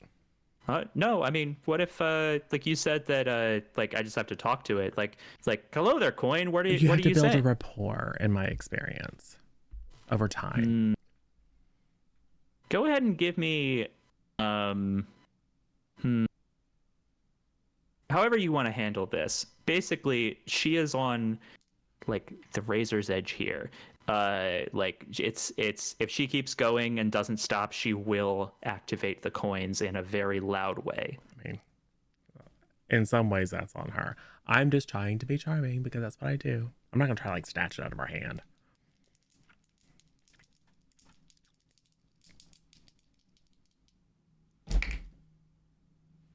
Two sixes. Ooh. On 3 dice, so 2 6s and a 2. Hot damn. Those are some hot dice. Yeah. She looks a little confused for a second, but then she pulls it back. She makes a different gesture with the glove, and the light starts dimming. And all around, the rest of you all knew. You could hear a tinkling, a sound of faraway bells that was coming from your bag, from the coin, from the ground below your feet. The big stack that they have stored away. Yeah, somewhere. the big stack of them that's in the corner, and but then the chiming dies away, and she's looking at it.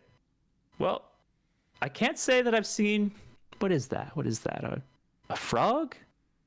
Well, I mean, we've mostly been pulling out some dog folk and Thrin ones. We haven't seen any frog folk skulls yet. So, Oh, it's supposed to be she a looks. frog skull. Oh, a throg skull. Yeah, we haven't seen any throg skull ones. So, hey, you know what? And she kind of gestures towards Leos.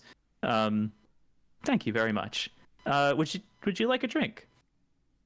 And yeah, she's offering a cup. She reaches a ladle into the pot and pours a cup and hands it over to Leos. I'd love one. Thank you. Thank you. We see that the camera kind of pans back a little bit. We got more of like an open establishing shot. You can see that Leos and Koya are having a little bit of a stilted at first. It gets a little bit more animated. A little bit of time goes by. The rest of you are well, I'll leave it up to you what the rest of you all are doing while this goes on. But you have maybe like 5-10 minutes to do like uninterrupted to do the things that you want to do. I think we are. I'm pulling everyone else over into the corner so we don't interrupt this scene. Maybe out of the tent by the time the bow trigger part of the bow trigger wow happens. Yeah. Right. You're not going to get that far. It hasn't even had a first date yet. This is more of like, this is just the meet cute. Yeah. Yeah. So they're Leos, you and Quay are having a little bit of conversation. I was just going to let that, kind of be in the background. But a little bit of time goes by. If there is nothing especially like pertinent that anybody wanted to do, we can flash forward a little bit. It's maybe half an hour later. Y'all are standing around. Koya has come out and has escorted out Leos to meet all of the rest of you.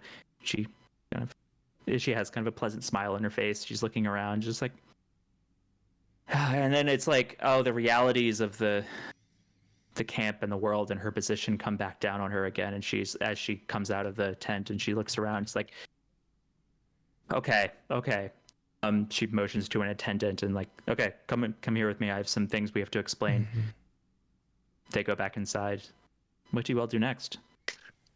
Chia, it occurs to me that if the glass tokens are a warning, and that those creatures from apparently the ruins attacked us near the warnings, that they're not from the same people, that the warnings were placed there by other people. And since they have the masks of frogs and friends and all the rest, they might be placed there by our ancestors, whereas the ruins are older or perhaps deeper. Perhaps. Or maybe there's some effect of the ruins that is to be warned about. Even if the ruins were placed by our ancestors, if they had placed warnings, obviously when we activated it, that is when the mysterious sky creatures were summoned, is it not? So perhaps there was a cause and effect. The use of the great power or whatever these devices did summons horrible air creatures, mm-hmm. and that we are warned about. Yeah, I'm counting on it. Why are you counting on it? Well, because Kenzo? every single one of the factions has a big storehouse of those coins in their camp. Yes, pretty much. You have seen many examples of people collecting the coins. More of like the best examples, the ones that are least, abraded by their time in the ground. Yeah.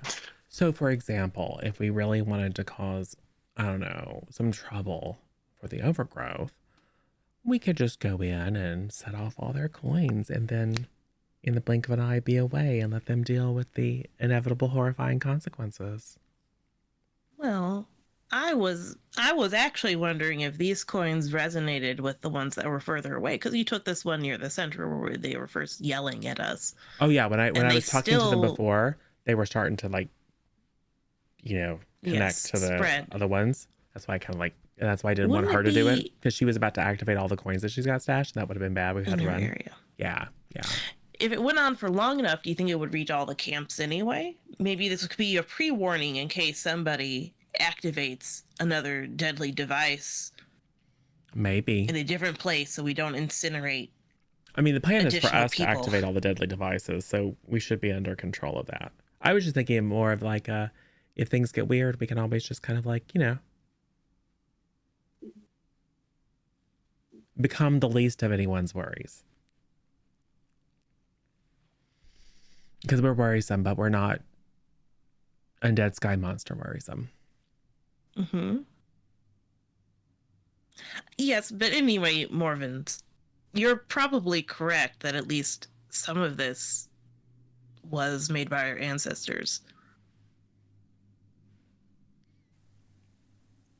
Or at least When we people. were inside that second ruin, we found an alcove where a monster had come out with murderous intent. I don't know about the sky creatures specifically, but the ruins themselves are a source of danger. Oh yeah. And the tokens appear to be warning us about it. Well, the nice ones that we befriended. Who knows about the rest of them? The tokens might in fact be a good research project. Yeah, I wonder if the Bookers have collected a large number of them in one conveniently located, tightly packed space in the heart of their camp. Maybe in the middle of their library.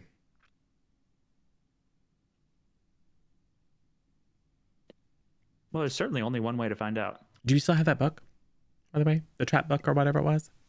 I do. I have no intention to give it to the bookers. I don't blame you. We don't like that overgrowth guy. It did not immediately explode when Morvins put it onto the bookshelf. It just kind of sat there. Didn't it morph itself to look like it belonged there? Oh, yes, that's right. It mimicked the appearance of the books next to it. Yeah. I've actually been thinking about that quite a lot this episode. The Overgrowth have shown that they have the ability to create objects, magical objects. So it's not necessarily true that the Doctor was betrayed by somebody in this camp who was a human intelligence source. It might have been like they could have placed a tracking object on the Doctor somehow. That is a very interesting but maybe not useful speculation to have at the moment. Would have been more helpful to think about that when she was in our presence. We could try to look for one. Yeah, that's a good point. Well, oh well, we can't be all things to all people, Gia. Can't do everything for everyone. We're just the world's greatest heroes. Certainly try. Mm-hmm.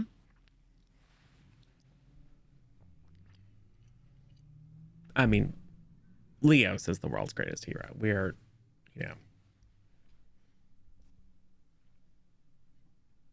So as you all are sitting there, you're kind of hashing this out. You're discussing it. Like there are some random merchants who have come by, and they've been offering like, hey, we got some tea, we got some coffee, we got some snacks. So like you all had a little bit of a snack while you were sitting around. But it's been a little bit of time now.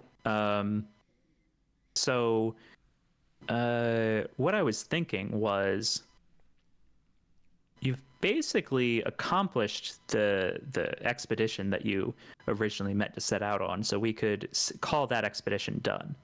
And now into kind of an interlude, you're kind of deciding what you want to do next. What is your next goal? So let's call that as so basically what that means mechanically is just like you would reset your character if you had to, or if you wanted to, and you all have a minute to kind of like dust yourself off and gather some dust from Morven's fur and, under your fingernails and that you captured. So go ahead and add 6 XP and 3 dust to your totals. Cool.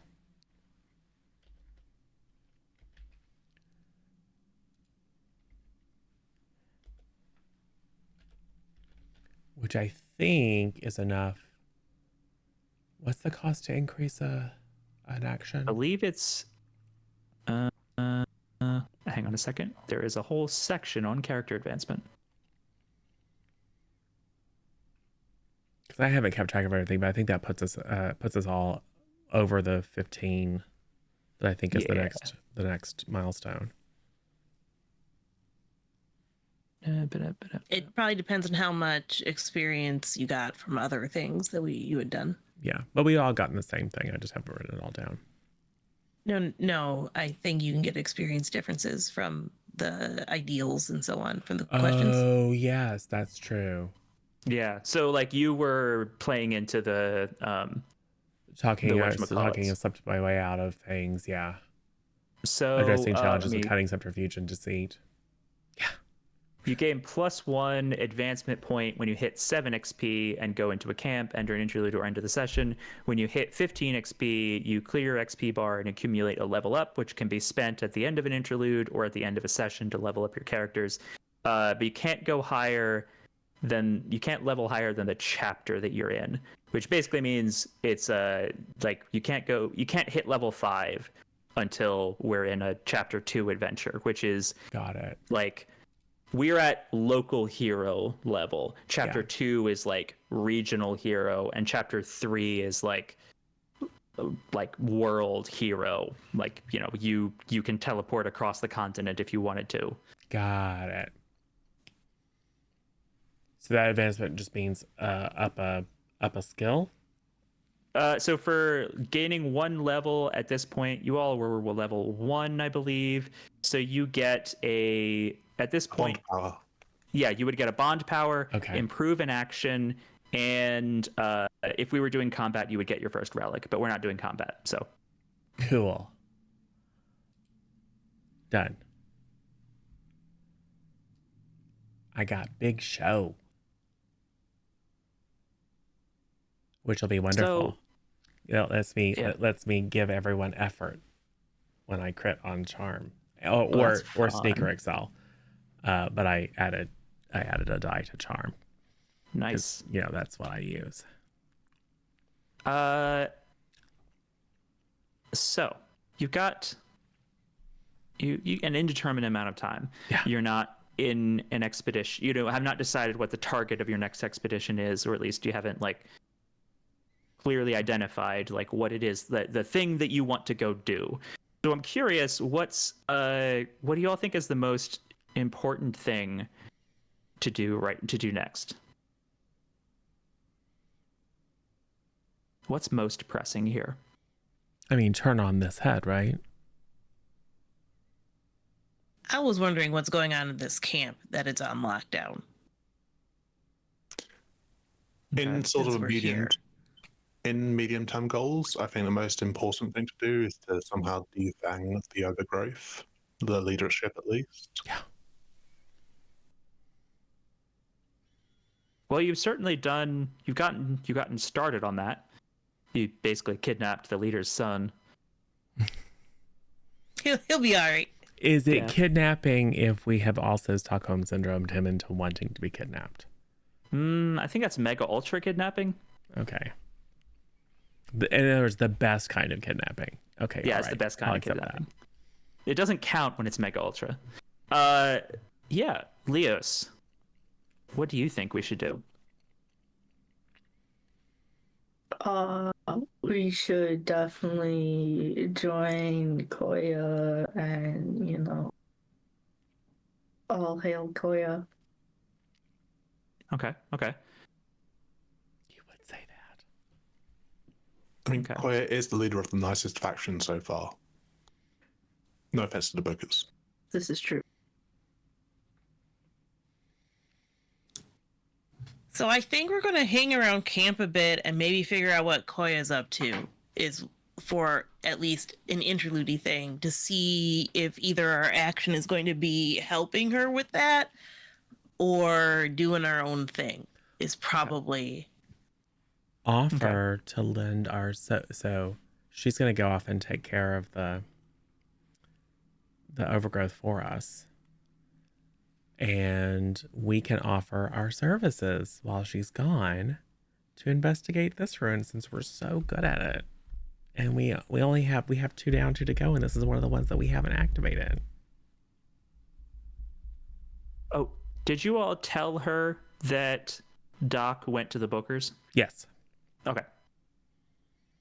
We did not lie once, except maybe by omission, and even then we said... Definitely by omission. But I said that she did trust us. But that was okay because she was very distraught.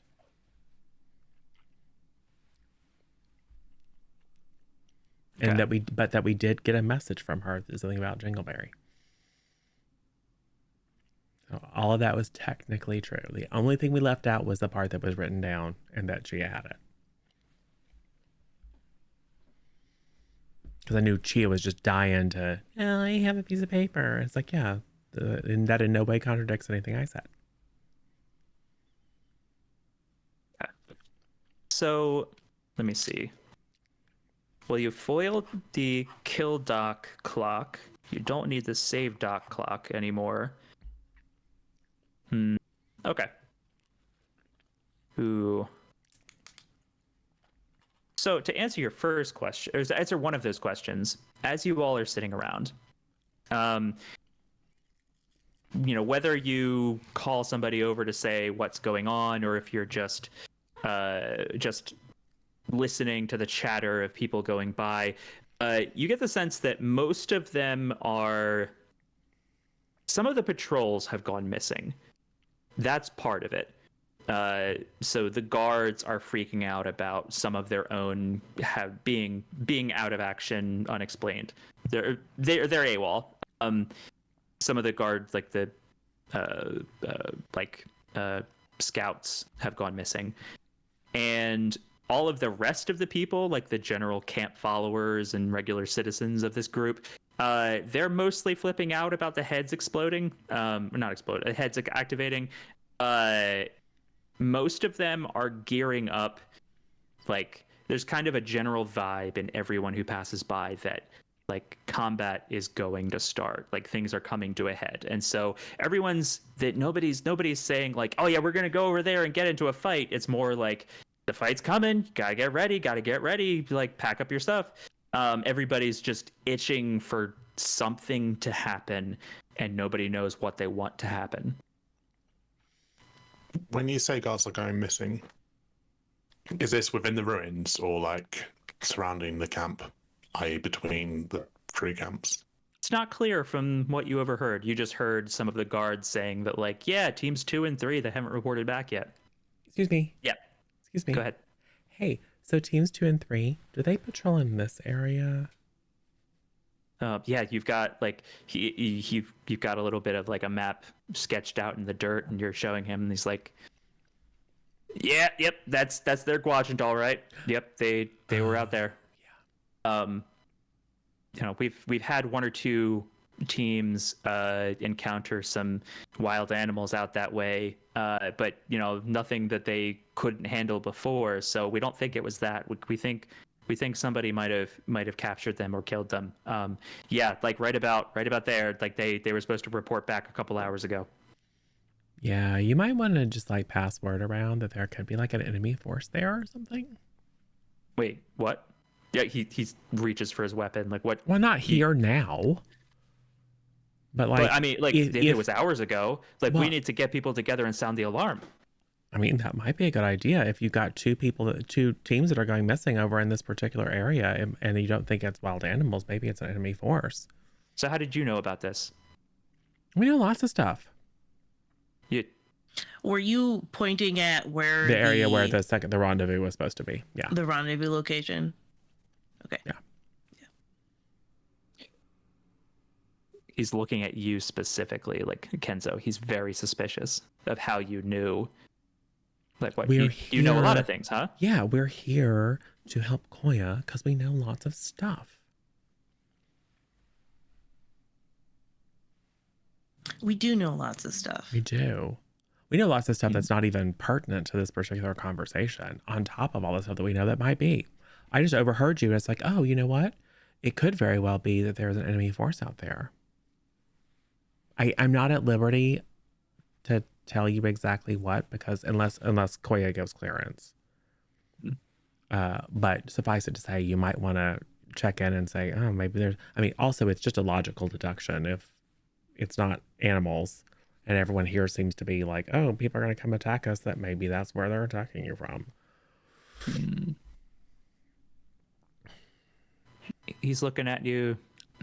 Yeah, give me a charm. Sure.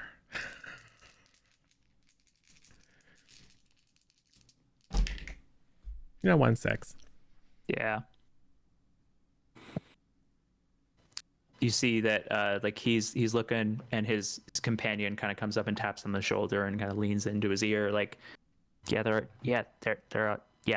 I recognize these guys. They were here earlier. Koya herself let him in. Yeah, we're And super legit, bro. Yep. Okay.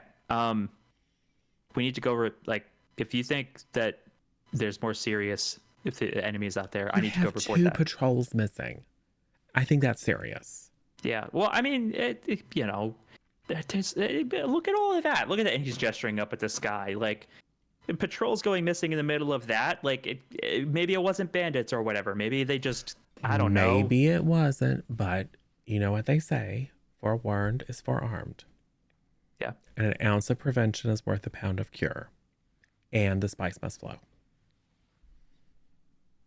I mean, the dust must flow.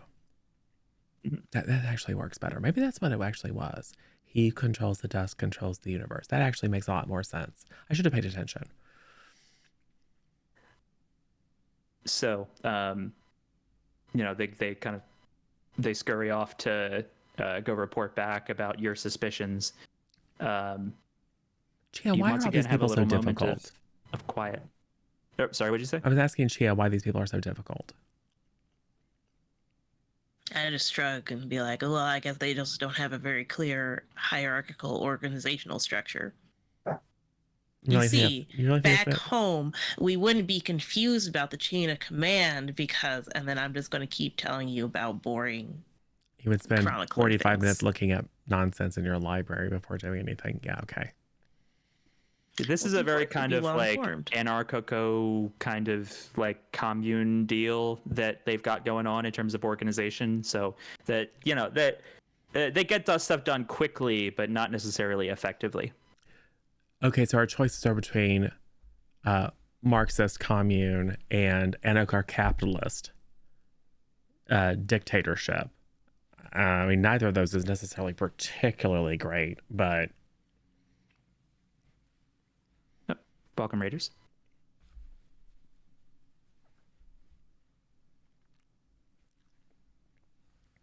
So we so what are you all gonna do next? Do we want to tell Koya now that we think it's a problem? Oh, they'll take care of that. I think we should sneak or offer to see if we can't find out more about the puzzling occurrences of the heads activating by investigating this one. You know, apply our talents, because we're not like army people. We've already provided the intelligence, which is very much our strength. I mean, by which I mean Chia's strength. And then we can, as delvers, offer to investigate and see if there are any clues in this particular head that might give us a sense of what strange phenomena it is that seems to be activating these heads in a particular order.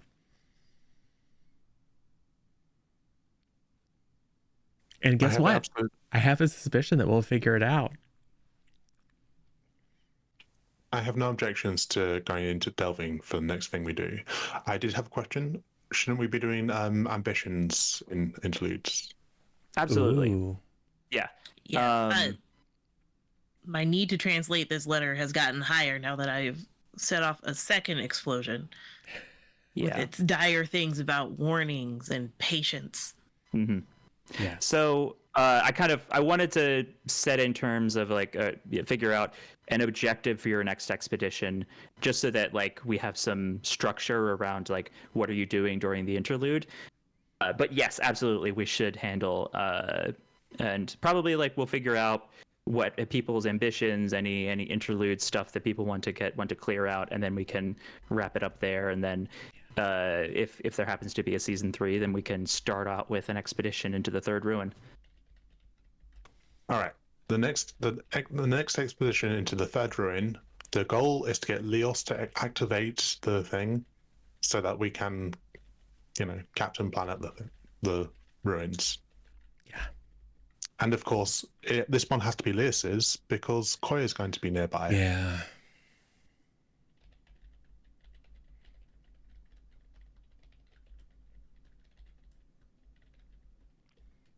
I was going to type it. So for Raiders, we're basically just the best adventurers ever. And we've been wandering around, activating these ancient world indie ruins. And now we're going to offer to investigate the strange thing that's activating these ancient world indie ruins for one of the factions that we've been busy pitting it against each other, trying to start an all-out war. I mean, like we had a nice little like stew of a situation, and the party has decided that they want to shove it a little bit closer to the coals and stir harder. Yes. Yeah, both of those things. Yes. Actively. 100%. Yeah. And then kind of wander and be like, what happened here? Why is everything on fire? I don't understand. Who knows? It looks like the pot boiled over. We've just been trying to solve the mystery of who's been wandering around activating all these ancient relics. Yeah, everybody's looking for the icons who did this. Well, us too. They sound awesome. So Raiders, welcome in. We are kind of Indiana Jones, but like accidentally malicious. So yeah, You're giving Kenzo too much credit. Or not enough, depending upon how you take that statement. I don't know. That's up to Kenzo. He's not evil. So yeah, ambitions. We've got in terms of active ambitions, we've got Leos. I believe that you have been investigating. Well, you've been trying to woo Koya, but you've also wanted to be investigating Atlas. Chia, you have been analyzing the book. Morvens, did you have an ambition that you were working on? I think the book was a group ambition, but I'm more than happy to analyze the coins as well. Yes. The book is a group ambition, and I have a letter I'm translating. Yeah. Also. Yeah, the book is for sure. But poorly. Everyone. I'll get it on for different reasons. I'll get it on the coins with you, Morvens. Okay. I mean, figure out, weaponize, same general idea. Yeah. Group ambitions. I think understanding how to activate them is probably a good first tick towards that. Yeah. And planting one of them on one of our potential enemies. I mean, sorry, love interests.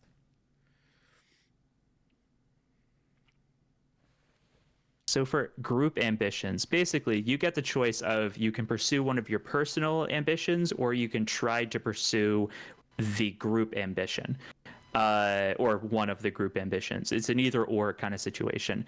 A group ambition. So it says that a group ambition can be only worked on once during an interlude. And to work on one, a character has to give up working on their own ambitions.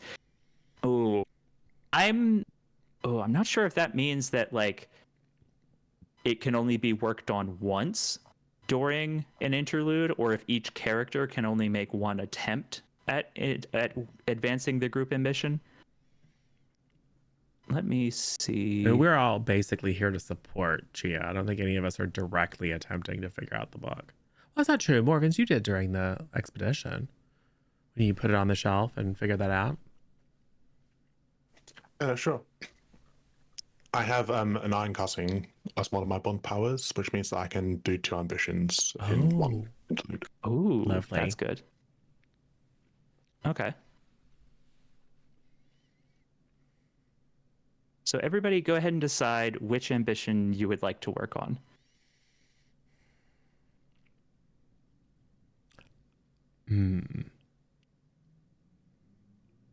Morvens.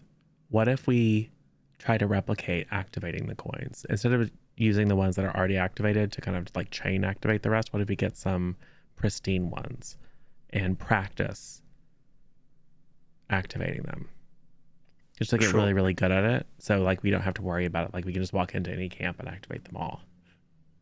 We could get one of every different type of animal, and then see if they activate slightly differently from each other, or if it's all one Yes. thing. Yes. We can conduct experimentation at charming and inanimate objects, which is my favorite thing to do.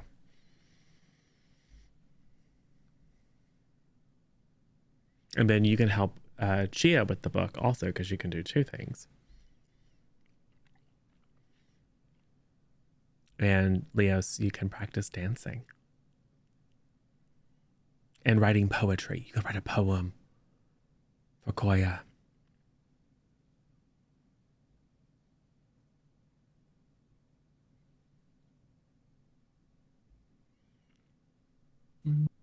And you pull out a little piece of parchment. It says, "Do you like me? Yes or no?" I was like, "Oh, sweetie, that's not a poem. It's a good start." Okay. Chia, tell me about how you're pursuing this. I am going to look even harder at that letter. Surely I'll understand more now that I've exploded a second head. Yeah. Maybe it will help me out.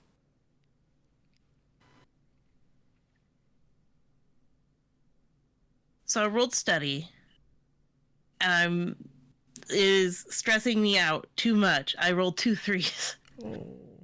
Okay. So that still gets you something. That gives you 1 segment. Hooray.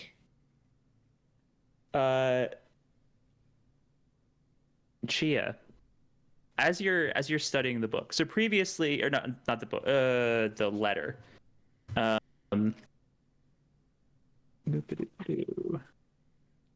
Where was I had a thing?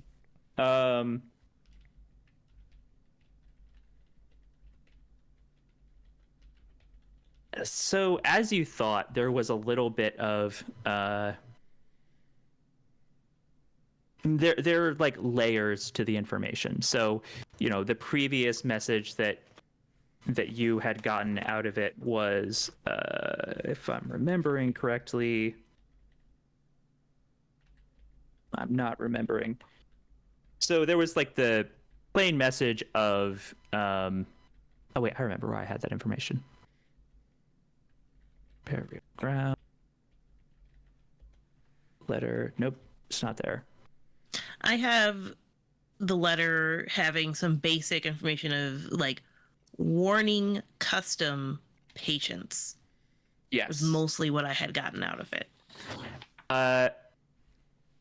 So as you're exploring, you're looking through, this is like an extremely well-crafted cipher. You can tell that there's like layers to it, that like there was the very first layer was the message you had already decoded, and then you can tell that like there's certain points, like there's a highlight or a smudge mark next to a letter that you decoded from, like it was like, you know, pick the 3rd letter of the 4th line and then the 16th letter of the next line, that kind of stuff. But then you realized like, oh, actually some of these letters have like, it looks like a random ink smudge, and you recognize that like you're piecing together symbols and codes and patterns and established ciphers that you're remembering, like you're really digging deep into your memory.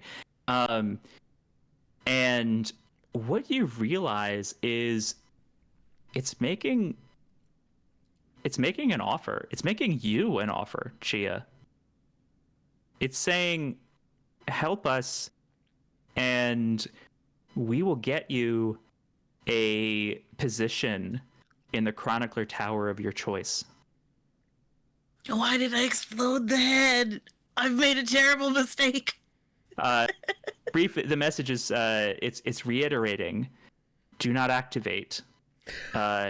If we can get through the next month without the heads activating more, and you get us information and prove useful to us, we have ways of rewarding those who are useful to us.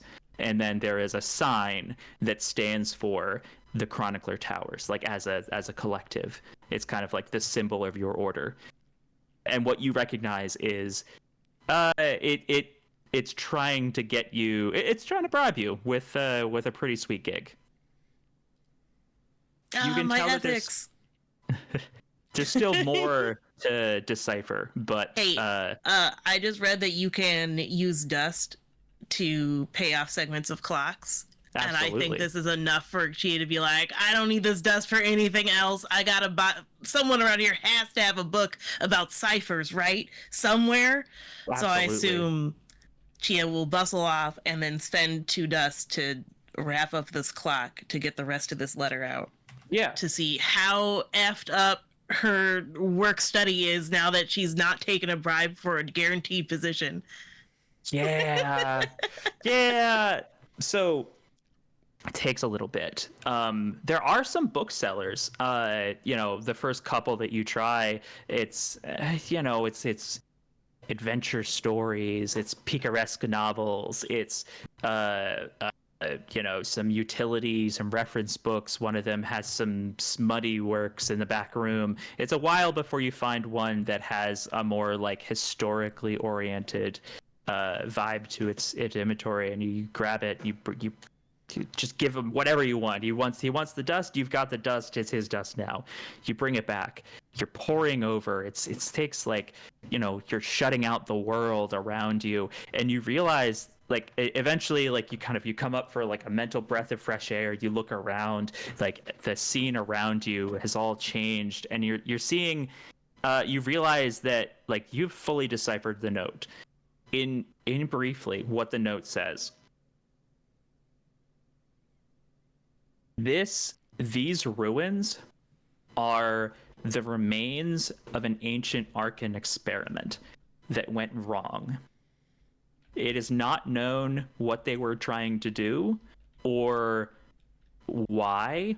All that we know is that something really, really bad happened here, and it was like things did not go to plan. This whole place was sailed off. They don't know what any of the heads are doing, what's up with the activating. All they know is that like it's bad. It has something to do, like the heads going up and exploding like they are and have been, has something to do with like the mistake that they made when they first built this facility. And the Bookers suspect that allowing it all to start back up again would be a very severe disaster. They are trying to stop all of that from happening, and they're using every lever that they can practically turn on and manipulate to get to that end. And they make it clear in the letter, like, hey, listen, you help us out. You're a fellow chronicler. We'll do right by you.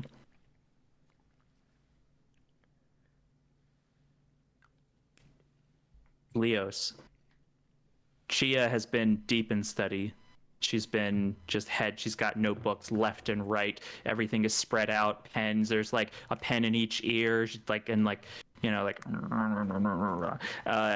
just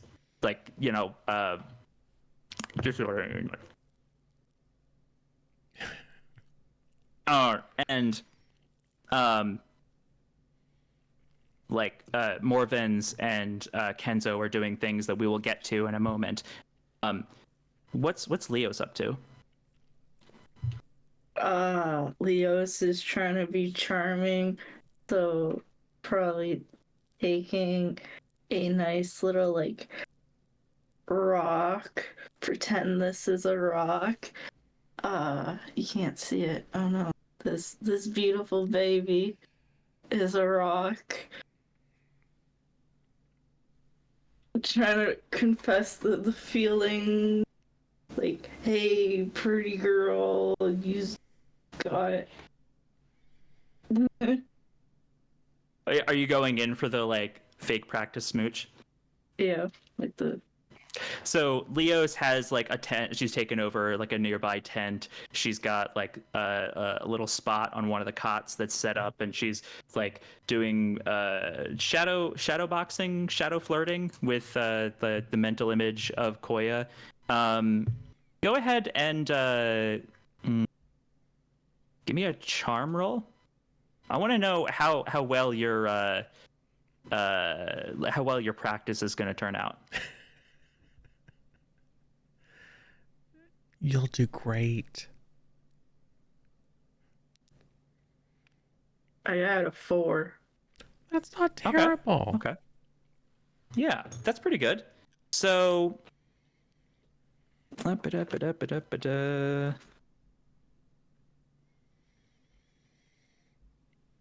gonna say for a 4, you think like you're going back over your memories. You're thinking about like that brief moment that you shared drinking that tea with Koya in the tent while you were talking. And you think you got enough of a vibe that like you've got a plan, you've got an idea for like, yeah, I think like, oh, if we talk about this and that and like, hey, I just remembered this thing about myself that would be really useful. Like that's what's going through your head. Like you're mentally preparing. You think next time you see Koya, you're going to be pretty prepared to maybe not hit it off, but at least like build some momentum. Morvins, how's your downtime going? So, how big is this coin clock? Are you working on which one are you working on? You're working on book I and am- coin, right? I can do both, yes. The plant and the coin, or The book. The book and the coin. oh, the book and the coin? Yeah. The book. The book is, where did I put it? The book is a 6 clock, and there is one tick shaded in. The the coins are a 4 clock. Okay, so I would like to put the book right next to one of the coins and line up coins all in a row. And then I will begin activating them and trying to sense what levels of activation they take. And I'm hoping that if the book reacts to magic somehow, then having a coin activate right next to it might also do something. Okay. So go ahead and give me.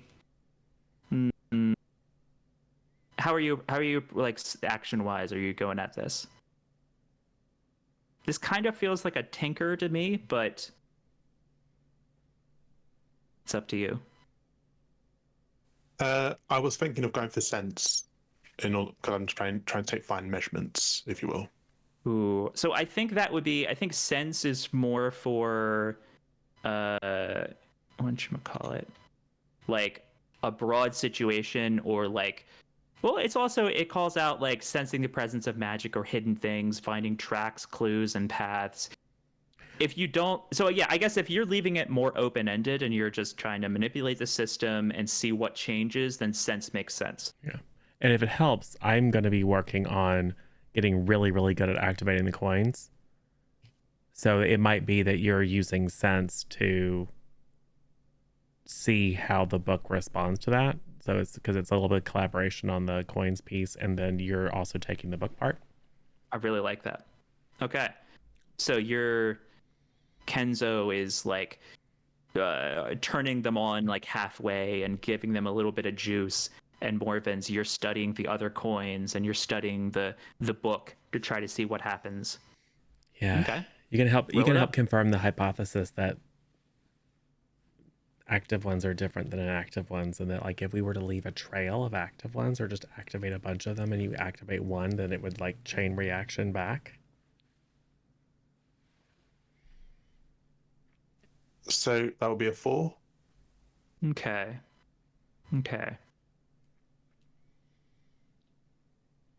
So with a 4, so as Kenzo is doing this, he's got a lineup. You've got like 10 or 15 all lined up along a long bench, and you've got the book in the middle of the row, and down at one end you've got Kenzo activating just one of them.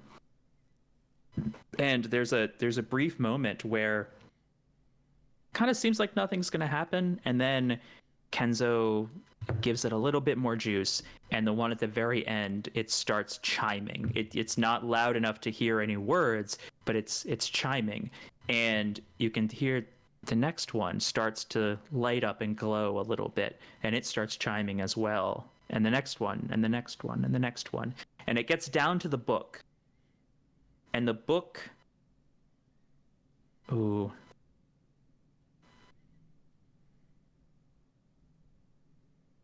the book ruffles a little bit. Oh, yeah, so Morvins, you got a 4, right? And Kenzo, what did you get on your activation? So I'm doing the same as I did before, just being real nice to them with the little sparkly fingers. 6313. Okay. So yeah, so Kenzo, you get it. Like, you're practiced at this point. You did exactly what you meant to do.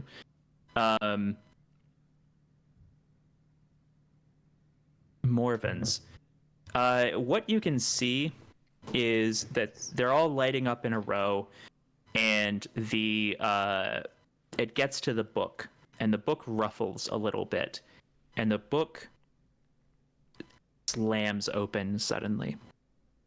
And you're sitting there, and you're looking around, and there's a moment of it's like blurred or double vision. You can see both the book and a coin, and the book is just flapped open. The pages are rifling. The coin form is glowing brighter and brighter, and you can hear that the ones to the left and right are starting to chime louder, and with the book, like in time with the book, like it seems like the book is setting the pace now. It's getting louder. It's getting louder. You can start to hear the words.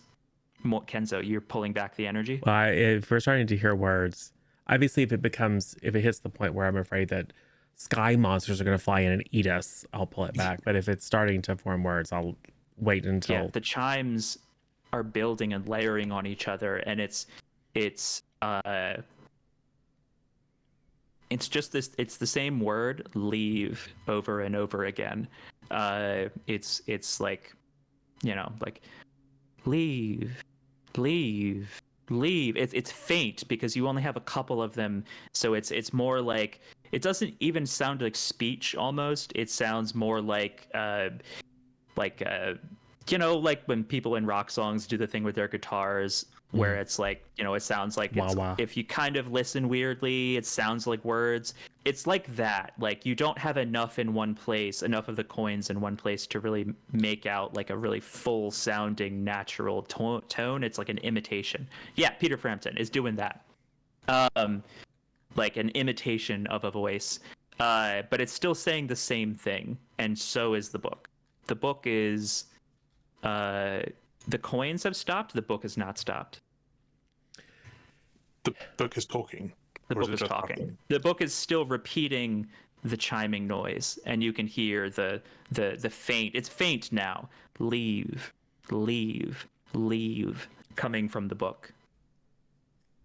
Ooh, it's like some sort of morphogenic magic. That's very cool.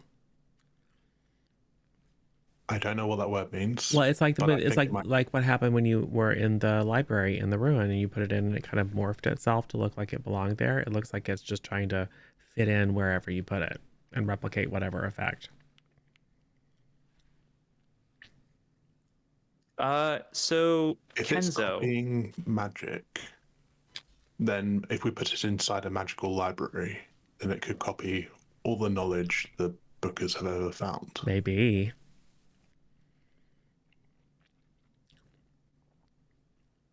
Kenzo, you got a crit success Just one 6. Oh, you got a regular success. Yeah. Okay, so that is three segments. Out of 4. Can I spend some dust to like, hey, will you bring me like a massive stack of all your coins? Absolutely.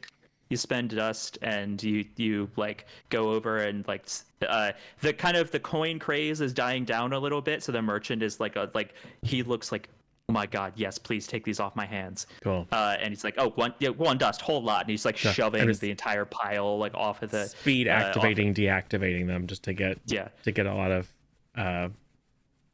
of extra experience, to make sure that I know that like as I'm walking through the wilderness, I can just see them and go, hey, wake up. Hey, wake up.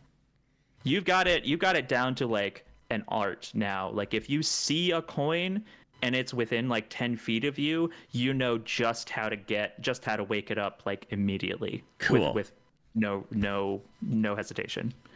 Cool. Morvins. For a 4, I'm gonna say, yeah, that's 2 segments on the book. So that's about halfway investigated the book.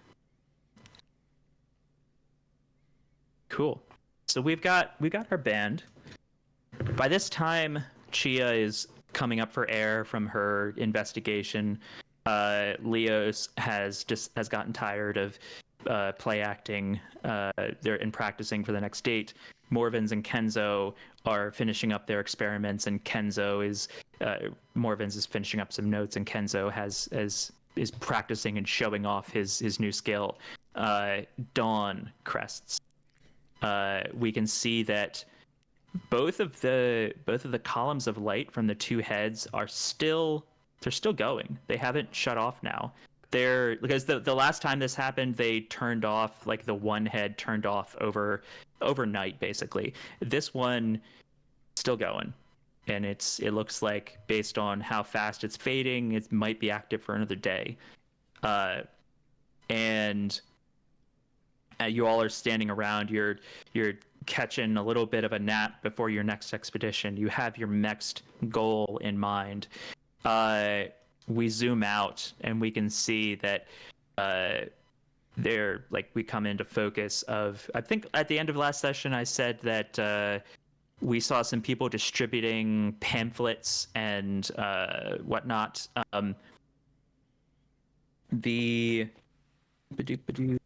Where's my details on that?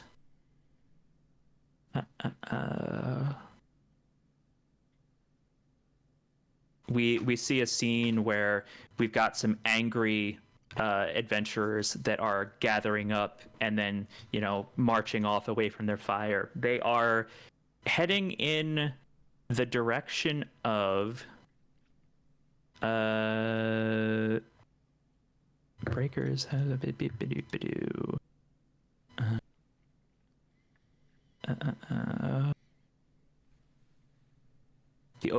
You can see that the people are looking and marching angrily towards the Booker's camp. They are, like, we see that the camera zooms over the ruins. We can see that one of the doors, the doors of the central building that face the breakers, are broken down, which we saw people breaking them down at the end of last session. Now we can see, a couple hours later, there is signs of a fight. There's some fallen warriors right by the broken door, but also some signs that somebody has gone inside and set up shop. The lightning is still going. The storm is still going. The columns are still lit up. The camera flies over all of the dunes over towards the Booker camp, where people are starting to set up a perimeter around the Booker camp. You can see that various independent bands are lining up around the periphery of the Bookers. They don't look very happy. The camera zooms up and out and then fades to black as we end on that angry scene. Good. And that has been session 3 of series 2 of Burial Grounds. Yes. And now we know that we don't have to run around and activate them all, because the more you activate, the longer they stay activated. So we just have to activate this one, then, toddle on over to the 4th one, activate that, and see what happens. But that definitely sounds like a I think we plan. know what And- happens. And we just totally It's ignore doom. all of Chia's nonsense. We don't trust that. They're just trying to turn you against us. And I'm going to ask Leos for advice on this. Leos is old. Leos knows something about what to do here. yeah, Surely. set it all on fire. What are you talking about? Maybe. We've all met Leos. We've all met Leos's player. What do you think's going to happen? Burn it all down. Of course, it's daylight and the energy is still going up into the air, which presumably means that the Dementors are still about. So we could be wandering across the countryside and they'll be able to see us from miles away. But now we know how to distract them.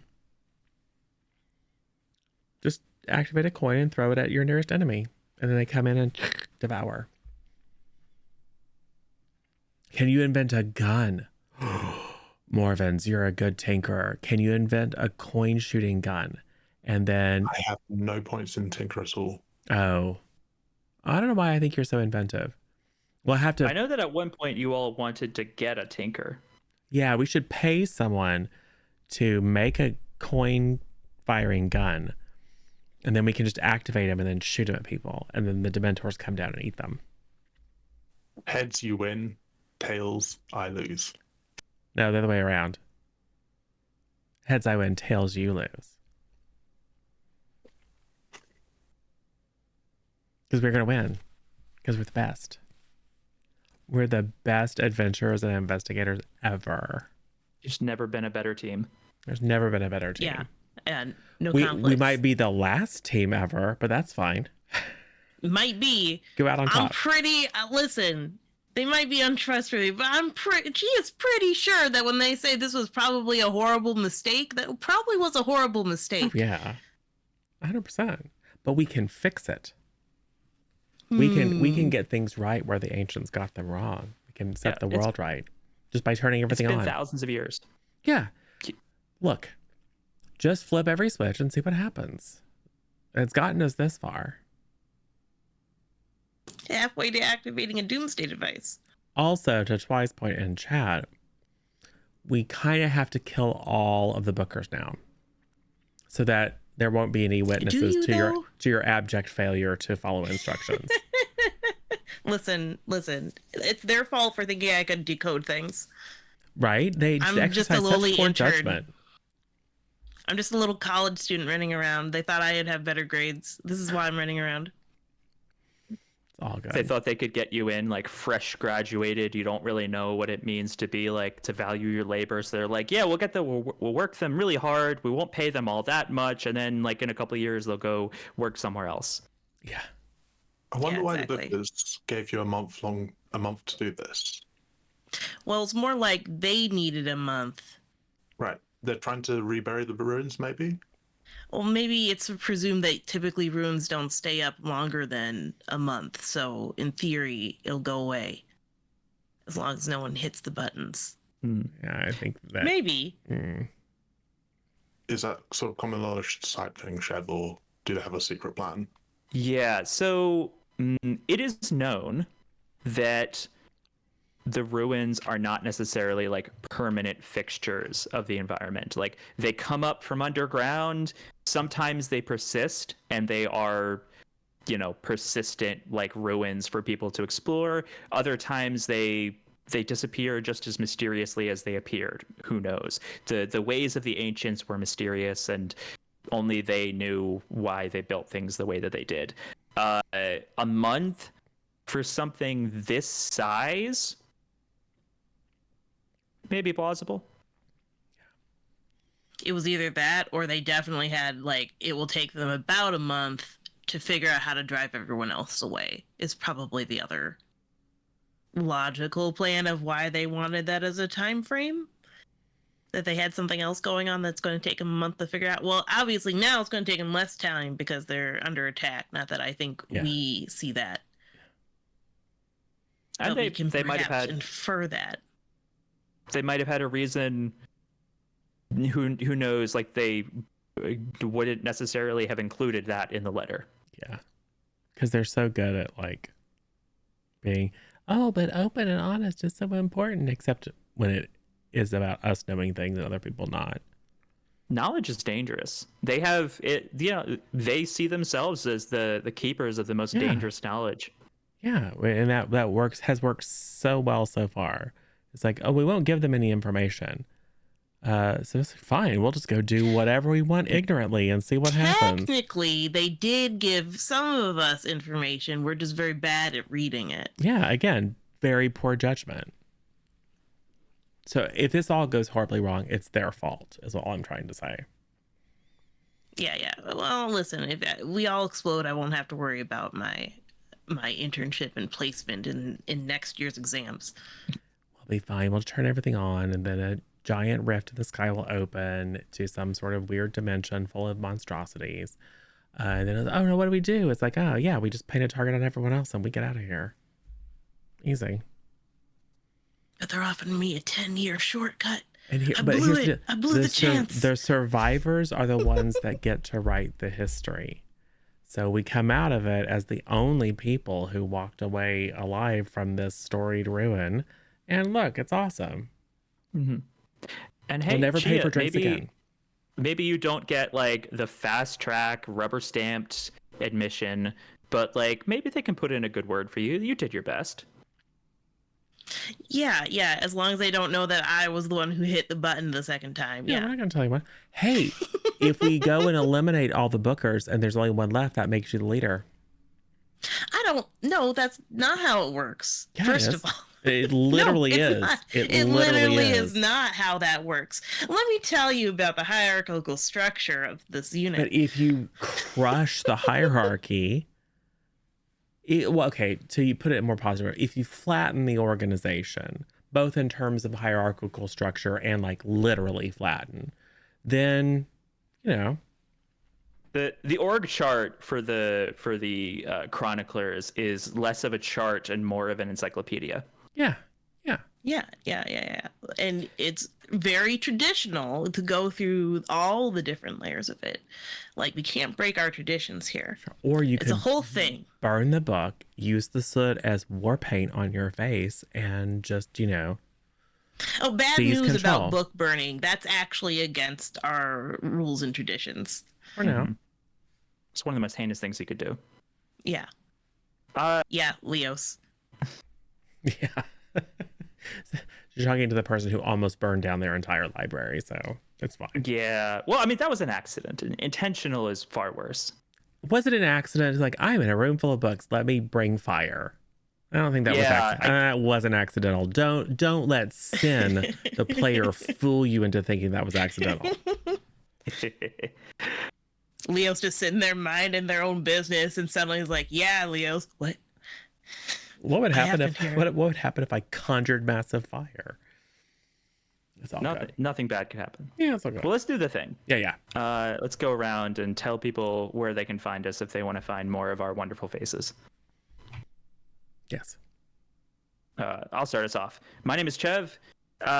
You can usually find me on Tuesdays and Saturdays playing Mahjong and listening to some music and chilling with some cat cam over on my channel. So if that sounds like something you're into, I would love you to stop on by, give us a lurk.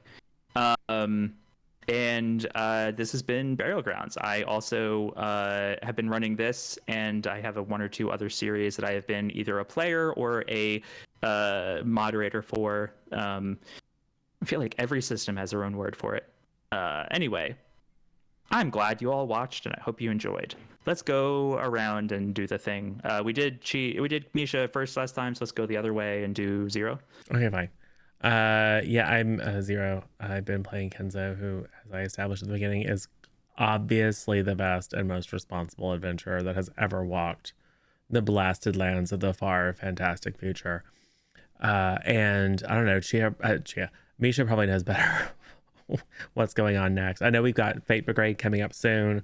We'll look to pull in as early as this weekend another episode of our Call of Cthulhu series, and then just like more in general, head on over to community.c+content.tv, which is our Discord.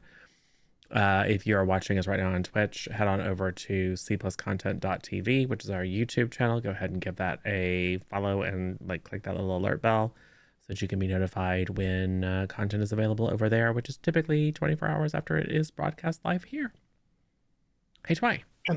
Kenzo, did you answer your questions on the character sheet? Oh, That's no, right. I never remember to do Advancement.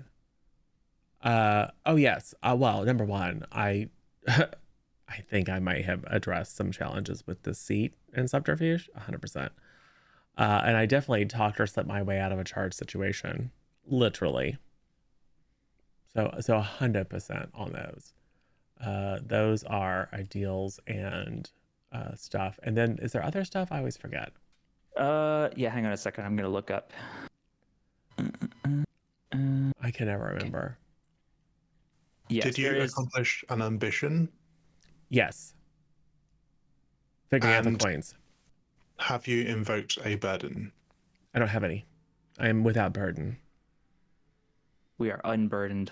Yes. By morals, consideration of consequences, self-doubt. Okay. My name is Twi'lek, and I have been playing Morvens, and I have been having a good time. Along with that, I have fulfilled my ideals, I believe, with caution, I hope. I have not been challenged or tested today. It was all talking. All the time. I do believe I have accomplished an ambition with the coins, if that counts. And I don't have any burdens. Sin, how have you been doing? Hi, I'm Sin, or sinful _ potato on this here Twitch platform. I run the sinful _ potato show featuring me, Sin or Potato, your host. We stream games like Tuesday, Wednesday, Friday-ish, or some kind of number of days like that around the 1 p.m. Eastern time, so noon Central. I've been playing Leos. I think I fulfilled at least 2 ideals. I don't believe they were challenged or tested unless you count the sneak, or the challenge of loving some person and trying to convey those emotions. I think that a challenge in as far as the ideals doesn't necessarily have to be combat. It could also be just your situational existence. Cool. So maybe they were challenged. I mean, it's up to you. This is entirely self-graded. Okay. Don't believe their ambitions were completed and no Which burdens made were evoked. progress from smooching that rock Yeah. and giving a But- gift.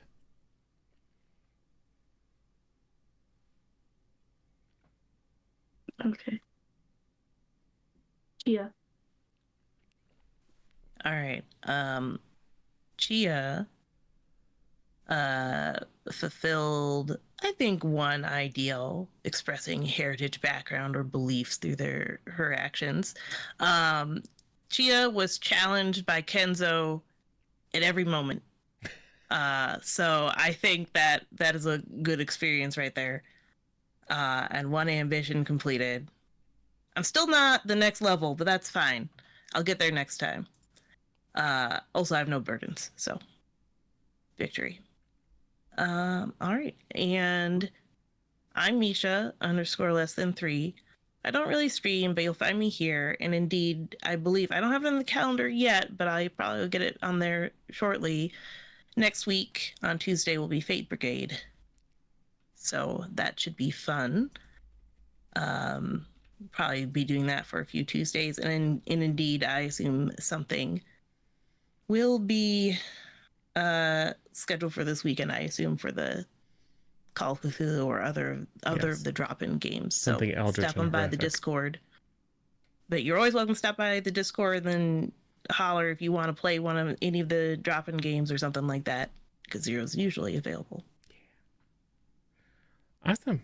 Cool. Well, thanks everyone. Thanks, Trev, for running. Thanks everyone for playing. Thanks, folks in chat for being in chat, and for the boons, not the banes, because I'm playing in this one, so we don't like the banes, but all the boons, you're welcome. Thanks for raids and all that good stuff. Yeah, we'll say goodbye to our friends on YouTube and then come back and raid out. So goodbye, friends on YouTube.